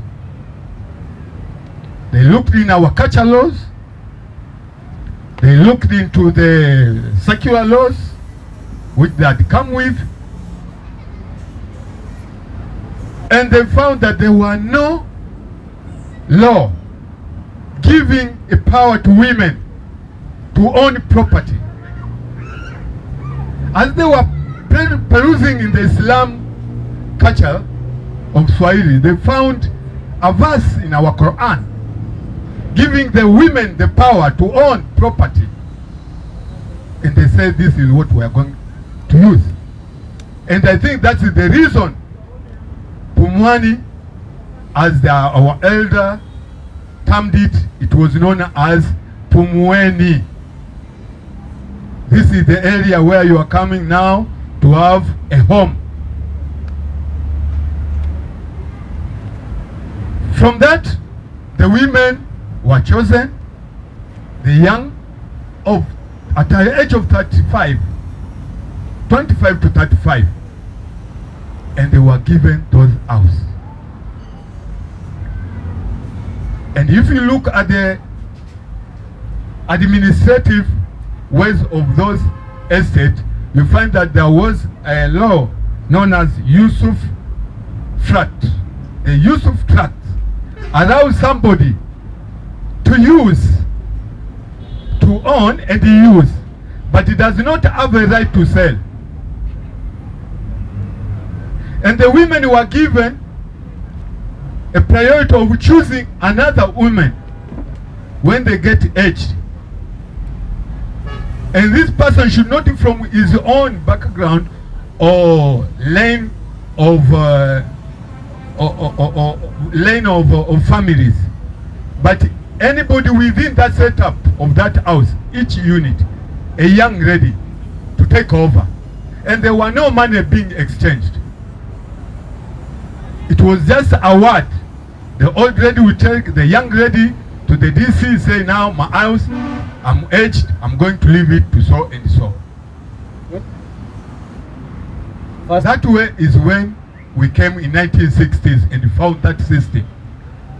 You find those houses, they were not honored as per se to be the landlord. Aya, sasa fast forward to 2022. 2022 is when things became obvious, because they started strategizing in 1963 as we gained independence. Because in 1968 we had a very beautiful MP known as Tom Mboya, who presented the idea of upgrading to the municipal council and the parliament Rojiko to upgrade Pumwani, and it was passed, and it is the one which brought the Biafra estate and California. Unfortunately, it did not live longer, and the idea was buried, only to resurface again in 1979 with our late President Moi.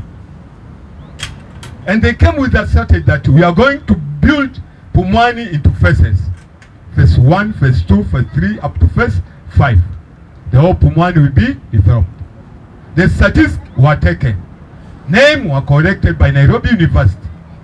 So everybody who were there by then had a hope of getting a house as a resident of Pumwani. Na so far sahi tuko wapi? Now here we are.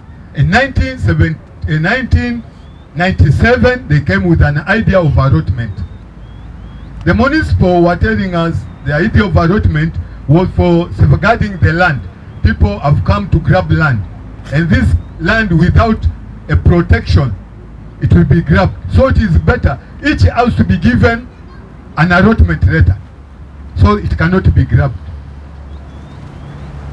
People were not called in a meeting, as my brother who have written this meeting. It was decided in the administration. They started surveying the house, and the reason we didn't know that they were manipulating. They came with dividing the land afresh. Even those areas which were lanes, they put allotment letter. The public playing ground, they put allotment letter. Playing ground, allotment letter. Everything in Pumwani. As we talk, I'm having the part of the draft here. You see there is no space in Pumwani left without owner. But the resident there, they don't have information. The allotment letter is the one which has brought us in 2002. House being demolished at the excuse nyumba ni za wenyewe. And the administration, the one who are singing it. It is not bad somebody to say it's property, using an excuse of the allotment letter. I and my other team who are leading to oppose the idea, we kept asking, hizi nyumba zimejengwa 1997, hizi nyumba zimejengwa 1922, hizi allotment letter za 1922 ama za 1997. But our people are not learned, they are ignorant. And I've said earlier, they were termed as native fools, so they could agree with the government whatever type they come with. Here we are, the business community are occupying the area, are the one who introduced the fire. They came there with the orders, court orders. And at the moment, as I'm speaking, about 35 houses have been demolished. And 18 of them are in a complex building. And the rest have been left as empty space. And those empty space, they're having an idea from the national government, county government, that our lease is going to expire on 1st January 1923, next year. So when the government will be coming in, there'll be nobody to claim that here is where I was born, here is where our house was. That's why you see people are flocking in Kaloleni, Shaurimoyo, Pro Estate, Kitui Village, everywhere. It is a total mess in Pumwani because the ownership is in the hands of county government and the national government, and the people who say those property, nobody knows because they never expose. And the people who buy the property, they never expose. They only hire our boys to come and demolish house during Saturday and Sundays and public holidays. And no question is being asked by the administration. Nafikiria hii topic ya majengo ni refu na tutakuja majengo sasa, tufanye show ya majengo tu peke yake. Tukimalizia katika hizo issues tumeongelelea, nafikiria tukianzia hapa tukikuja tukimalizia kwa Ezra, tunaweza fanya nini tuweze kufight situation ya housing from corrupt politicians, corrupt administrators, multi-billion personnel na multi-billion industry ile inakuja na pesa na ina target hizi areas zetu. Hawana target but hawana anything about us. Najua ni multi-billion industry sasa ina wakini. Tunaweza fanya nini kujisaidia si wenyewe? Nafikiria hatuwezi jua present bila kujua past, na hatuwezi endelea kwa future bila kusecure our present. Hii serikali wanasema ni ya bottom up, na si ati ni serikali ya bottom up. Hii nchi imekuwa bottom up tangu 2010 katiba ilipopitishwa na kukakuwa na ugatuzi, na tumesema hatuwezi ongelea mambo ya housing kama hatuwezi anzia majengo, manake hapo ndo kulikuwa na hiyo shida. Kitu Mwalimu Sudi amesahau kukueleza ni kwamba tulikuwa na Mohammedan community land, title deed iko. Kwa hivyo kama title deed iko na Tomboya alianza kujenga kule California, Biafra, inamaanisha hiyo kitu hiyo development ilikuwa iendelee mpaka Mashimoni. Lakini kabla ifike Mashimoni tayari washafanya nini? Capitalism imeingia. Wameanza kukata hizo maploti kugawana. Kwa hivyo mwenye tunasema hii mambo ya housing ni international problem na inataka international solution. Ndio maana Kaloleni unaongea na Dasuda capacity building. Ndio maana sisi kama watu wa bondeni inabidi tuongee na wale wana import mtumba, na kama watu ambao wana import mtumba wataki kuongea na sisi, tutaongea na wale ambao wanatupatiana mtumba. Huko ndo problem iko. Ukweli ni kwamba by 2022 IGAD ilikuwa imepiga marufuku mtumba, na nakumbuka Rais Kenyatta alipokuwa na campaign kwa muhula wake wa pili, kuna siku kwa campaign alimention, lakini alimention mara moja na kurudia tena. Manake ni commercial advisors wako walimwambia mambo ya mtumba itakuangu, but that was the best strategy to do to make sure kwamba sisi ambao tunashona nguo mpya ambazo zinatoka Kenya zinaenda kuvaliwa huko ng'ambo, lakini sisi tunavaa nguo ambazo zishavaliwa, ilikuwa inajaribu kuleta dignity. Kwa hivyo bondeni hawezi solve problem ya bondeni. Wakiongelea bondeni lazima tujue kwenye hiyo process ya problem. Kwa hivyo embassies za zile nchi ambazo zina dump nguo hapa lazima zihusishwe, na majengo ina Waislamu. Nadhania pia ni prudent tukue na Waarabu ambao wana pesa nyingi sana wakuje kupatiana kusaidia kudevelop majengo. Tuna wakfu law ambayo inapitishwa, na hiyo user fruit ambayo anasema ni kwamba you are a structure owner not a land owner. Na kama Mohammedan community land ilikuwa ni community land, wale ambao walikuwa wanajenga majengo walikuwa wanajenga tu structure, lakini shamba si yao. Na kama Nairobi municipality ndio ilikuwa trustee wa shamba ya majengo, ni wakati warudishie majengo title deed yao na wa renew, manake after 99 year lease, kama you are still needy, you are supposed to be renew the title. Kwa hapo hiyo ndio mambo inaweza sema. Na jambo la mwisho ni kwamba ndio mwenye hii plan ya bottom up. Kwa hivyo tunamwambia David mambo ambao walipromise wa Kenya kuinua watu wa chini, wainua watu wa chini.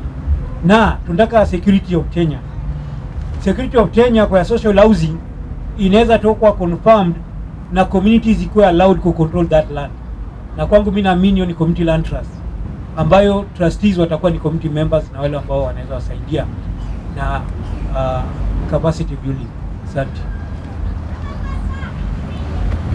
Mimi sana nazungumzia kuhusu Jeri na Eastlands in general, na tuwarudishe nyuma. Kuna mkutano tulienda ufungamano, ilikuwa imeitwa na Kenya Tutakayo, na walituambia kama tunataka kufaulu hizo mitaa 10 lazima tuje pamoja, tuanze kuongea na sauti moja, sababu shida ina affect mtu wa Ziwa, ndio ina affect mtu wa Ziri, ina affect mtu wa Bonde.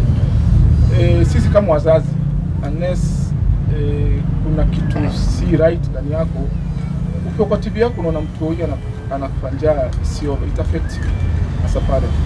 So kama kuna shida ulolo inanihusu, so mimi naomba way forward tujaribu tukae chini. This is a very good idea ambayo umekuja nayo, at least tujaribu tu elimishe wenzetu. Kuna watu kati yetu ambao kidogo wana ile swali niuliza, graduate anakuambia hatuna nyumba za bure. Hiyo ndio shida ya masomo kidogo. Nilibahatika nikasomea Starehe. Juzi nimevai kama MCA Harambee Ward. Why? Because tumekuwa na shida, na unaona tu vitu unaweza badilisha tu, ni kwenda kwa leadership, ujaribu influence watu wenyu. Vile mwalimu amesema, sisi wana MCA ni kama vile nasema ndio hivyo, MP vile nasema ndio hivyo, rais vile nasema ndio hivyo. Naweza nasema maisha ni yako, Mungu amekumaisha wewe, you must empower yourself, na lazima ujue unataka nini. So it is good watu wajue, na bila mwenzangu amesema, when we introduced the 2010 constitution, walisema wana powers mingi ziko kwa rais, so wanataka kutoa powers kwa rais waziteremshe kwa watu. It is in the constitution, power ziko na raia, iko kwa katiba. There was a meeting mtaani, tulikuja kufundishwa about alternative justice. Kama mshasikia alternative justice inasema, na ni kitu ambayo ni kitu tuliambiwa hata serikali wataki tujue, polisi wataki tujue, majaji wataki tujue. Tukikaa chini kama watu wa Ziwani, tukae chini kama watu wa Jericho, na tuamue tunataka kutengeneza bahari hapa, that becomes law. Tuna nguvu kama raia, kama wananchi, tukija pamoja kukaa na tukubaliane how to shape our tomorrow. Tuache kutegemea wanasiasa. They don't know what we want. Let us sit down. Tumeishi mitaa zetu. Kuna swali Eric ameniuliza, ndio mimi nimezaliwa Jeri. Madhangu amekaa hapo muda gani? So unaona tumekaa mahali pamoja in a span of 100 years. You know? Na ile kitu ni udhi. Ati bado sisi ukorofishana. Yaani mmekaa mahali. Yaani mnakaa mahali pamoja all those years ati nyinyi ukorofishana. Sasa mimi kuna watu waniongeleshi mtaani. Watu nimezaliwa nao board simply because mimi sitaki house bomolewe. Wanataka house bomolewe. Sasa tuongeleshani. Which is okay because una right. Na mimi na right. Kuna kitu Ezra amesema kuhusu hizi mahao zetu ni social housing. Period. Mimi kuna vijana nimwambia nimecoach for the last since 95. So tu vijana walikuwa na coach hiyo time sahi wako kwao. Wana mabibi. Wengine ni akina mama. You see? Kila mwisho anapata elfu kake 5 labda tuuzo tu biashara. So yeye ukimwambia alipage hao hiyo 2000 for na kijana yeye anaweza kaa, anaweza lipa. So we welcome hiyo mradi rais umeanzisha usupport you, lakini tunataka vitu zifanywe na mpangilio, watu waitwe tena. Whatever was happening in the other regime was total corruption. Sisi kwetu tulikuja kujua baadaye kwamba watu walikuwa wanalipwa, vile Eric amesema, mnalipwa. Watu wanalipwa, wanapigiwa simu, na public participation, unapigiwa simu, mpatane mahali, mwende mkushape ukachai, mtu labda kachai, tumandazi, unapandisha na sausage. Wewe hujawahi na sausage siku nyingine. Unajua sasa whatever tunasema ndivyo hivyo. How do you call somebody for a public participation? How do you call? Public participation unaweka posters kila mahali, kila sisi wote tumit kwa hall tuzungumzie. So unapata sisi Jericho tumezungumziwa na watu wa matatu za Dandora walikaa. Yaani watu watano hawaishi hapo, wafanyabiashara wa Jericho market. Watu ambao hawaishi au kuja tu biashara wanaenda. Hao ndio tuzungumzia sisi kwamba ya okay, nyumba zetu zikibomolewa. So we want hii serikali iko sahihi ya mahasla. Ole coach. Ya mahasla. Njoo kwa mahasla. Tukalishe tena upya. Hiyo ahadi mama yangu alipewa ya kwamba baada ya muda nyumba zitakuwa zake, itimizwe. Asanteni. Coach pole. Watu wa soko wakazungumzia nyumba zetu. Na watu wa matatu. Na watu wa matatu za Dandora. Wa forward. Na tuko Jericho wa forward pale itaenda. Okay, mimi nitasema hivi. Na utanisamehea. These are promises and lies. Orante, kama unakumbuka siku hiyo tukiwa kwa hall tukimpinga Jonjo. It's been a long time. Lakini hapo ukiwa tukisema gani promises and lies, lazima tuwe na hope. Manake mimi na believe kitu kimoja. Na ningemuomba kiongozi wetu huyu amekuja huyu ni jamaa atasaidia hii nchi. Kulingana na mimi, this is my opinion. Kitu tu ile muhimu ningemuomba nimuombe direct, wachana huko tu PS. Ningemuomba direct President William Ruto, the president of this nation, Ruto afanye tu tofauti, atimize wajibu, hizi vitu zifanyike, alafu tukubali ile hope tuko nayo ifanyike. Manake sisi udanganywa sana. Kwa hivyo it's the high time hii kipindi, please wacheni iendelee kabisa, na tukatae kila kitu ile mbaya. Maana sisi ukubali baka zile vitu mbaya, tunatewa mavi, tunaambiwa ni keki, tunaikula, tunaenda kutapikia home, badala tutapike hapo tuseme ni mbaya. Kwa hivyo na watu wale wazuri kwa hii Nairobi waitwe wazuri, na wale wabaya waitwe wabaya. Manake everywhere there is a community, there are good people and there are bad people at the same time. Na kama sasa sisi tuko hapa, what I've seen right now, these are people who are ready for shit. Tuko ready, kama ni noma. Kwa Kwa hivyo tukiincorporate hivyo, tukienda hizo estate zingine zote, tupate watu wengine kama sisi, we'll change this shit. Thank you so much. Okay, langu pia kuzungumza kusupport wenzangu wa Jericho. Hiyo kitu ilifanyika Majengo na kulikuwa ni hiyo mpangilio watu wa estate Gorofani wanateta, kwa nini mnachukulia watu wa wauzaji hawa mitumba muhimu sana? Ukaitwa mkutano, kuja minister, kuja wa housing, kuja PS, wakubwa wote wakanjo na wahusika, na ilifanyika hapa hall. Wajua mimi get trust hizo mkutano, nikifika mlangoni na mbona unataka ufai kuingia kwa mkutano.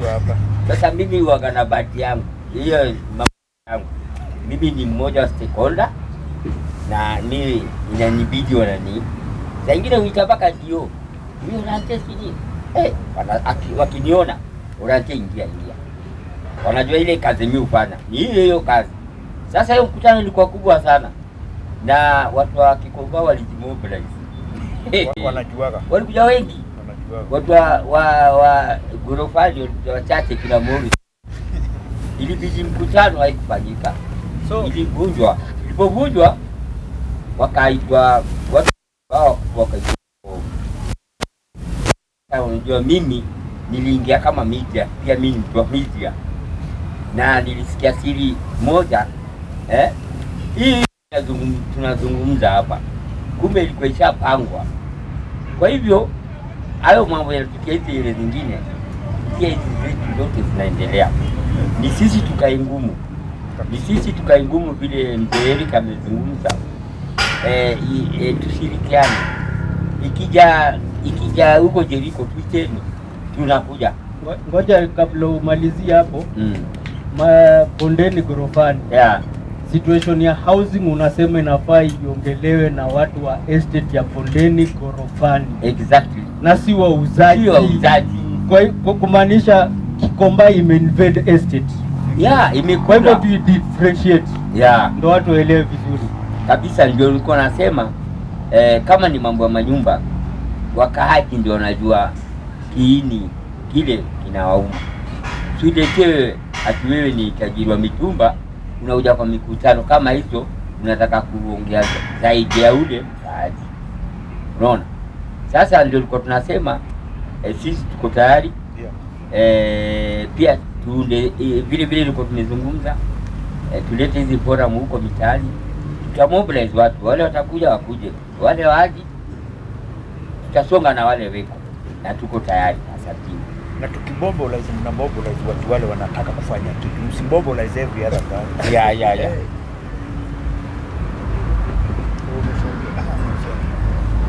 Mimi nina message mbili to His Excellency the President of the Republic of Kenya and to our Governor Sakaja. To His Excellency the President of the Republic of Kenya, Dr. William Samoei Ruto, I really want to thank you very much for the first time in the history of Kenya since we got independence, I've seen you are pro-people.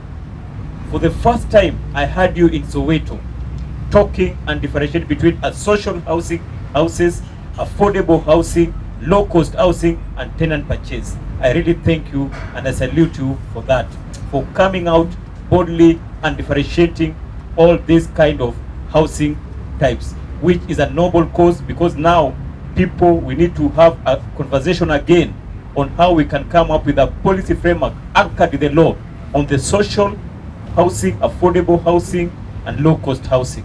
Thank you. To Governor Sakaja, without fear of contradiction, you have started in the wrong footing. You have really started in the wrong footing. You have appointed the people who brought mess in Nairobi. They were in the time of Sonko. They went to NMS, and now you have reported them to your government. Let me tell you, Sakaja, Problems cannot be solved by the same level of thinking that created them. We need a higher thinking. Governor Sakaja, make it different. Don't be a one-term governor like Kidero or Soko. It is not by coincidence that we, the people of Nairobi, elected you. Not that we really liked you so much, but you convinced us on a certain thing that you are not going to evict or displace the people of Nairobi. Remember, Sakaja, you told us very well and boldly that you want a Nairobi with order and dignity.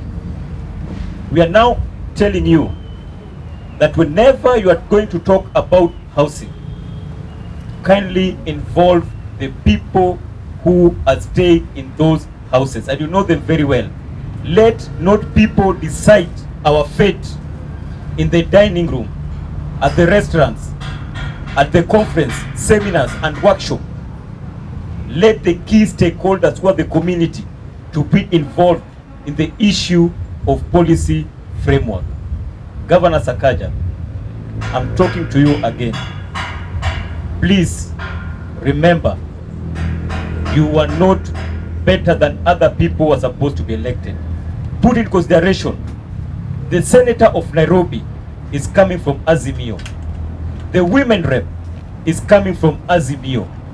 All members of parliament, majority, 85%, are coming from Azimio. Do you think that they could never have elected governor from Azimio? There's a reason why. And Nairobi, the way they were betrayed in the last regime, that's why they saw that you have an alternative leadership. And if you betray the people of Nairobi, you will be also become a one-term governor. Play different because you are watching, and you are also particularly in the issue of housing. Governor Sakaja, I know there are people who are going to push you. There will be a lot of pressure. Greed will make people to push you so that you push the people, the natives of Nairobi, outside. So kindly listen to our voice. We are the government. We are the people who elected you there, not those people who were appointed. There's a difference between appointment and elected. We elected you. We are the boss. And if you don't deliver to the people of Nairobi, 2027 will be near. Already we are finishing 1 year.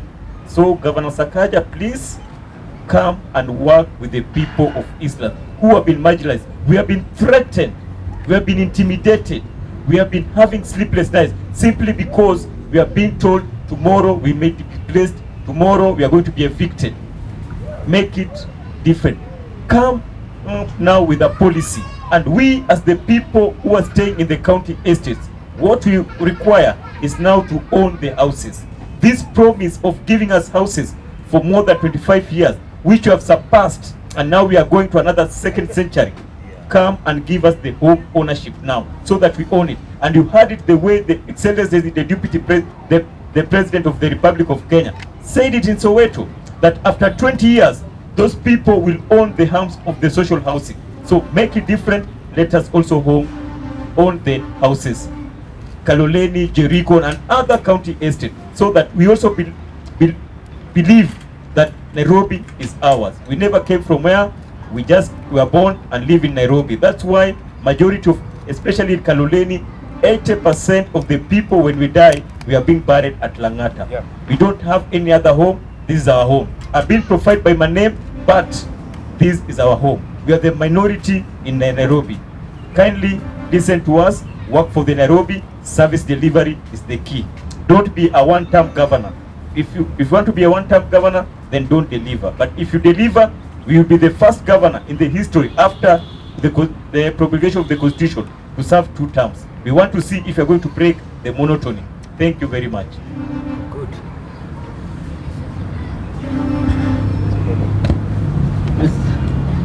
Umesikia story? Tukimalizia, story ya housing ni interesting. Na sasa ni vile tu time ni kidogo, but ndio fire imeanza. Na ndio imeanza, ndio watu wamechangamka, wanasema hii time imekuwa ni kidogo, but tutakuwa still tuna move to communities. Tukimalizia story ya housing, kuna social housing, affordable housing, low cost housing, tenant purchase housing. Sijui kama unajua hiyo difference. Find out, ujue hiyo difference. Join in katika hii team, ujue hii difference na ujue hii movement vile iko na usaidie katika hii movement. Katika challenges kadhaa ya hizi mitaa zile tumetoka kuongelelea, ni wamesema kuna sabotage ya administration, corrupt administration, kuna sabotage kutoka politicians, kuna lack of information. Najua hizo ni vitu kadhaa. Alafu pia watu wana propose capacity building. Capacity building inamaanisha tuende kwa mamitaa na to have hizi forum na public participation, ndio watu wote wapo on the same page, waelewe. Mtu asikuje kudanganywa na politicians ama watu wengine wa kando. Watu wako on the same page. Hizo ni forums tunafaa tufanye kwa mamitaa, capacity building. Unajua? Alafu pia amesema ingine ni policy framework. Hizi mitaa tunanikuwa na policy framework za makeja vile tunataka zikue, na prices pia vile tunataka zikue. Na katika policy framework pia kuna timeline ya vile keja zinafaa zitengezwe na ni lini zinafaa zimalizwe. Hizo ndio vitu kadhaa. Alafu kulikuwa na alternative justice resolution. Hizi ni information zile mitaa zetu zinakaushwa kuambiwa na hatuambiwi kabisa. So katika Fika Mtaani tuna call out to everybody, ule anaweza join in the band, tusaidiane, tufanye capacity building kwa hizi mitaa na disseminate information for everybody. Kila mtu anafaa ajue hii situation. So ni Fika Mtaani kama kawaida, najitaga Mr. Green. Alafu hii ni story ya housing, na moso story ya housing ni ndio story watu wanalengaga sana, lakini tutaiongelelea. Unaweza ni contact hapo katika Fika Mtaani, Gmail address yetu itakuwa hapo. Unaweza ni contact anytime, na pia tuna call out for your assistance. Kama unaweza tu assist, kama unaweza tu fund, kama unaweza donate, we are ready for you and we can work together. Thank you.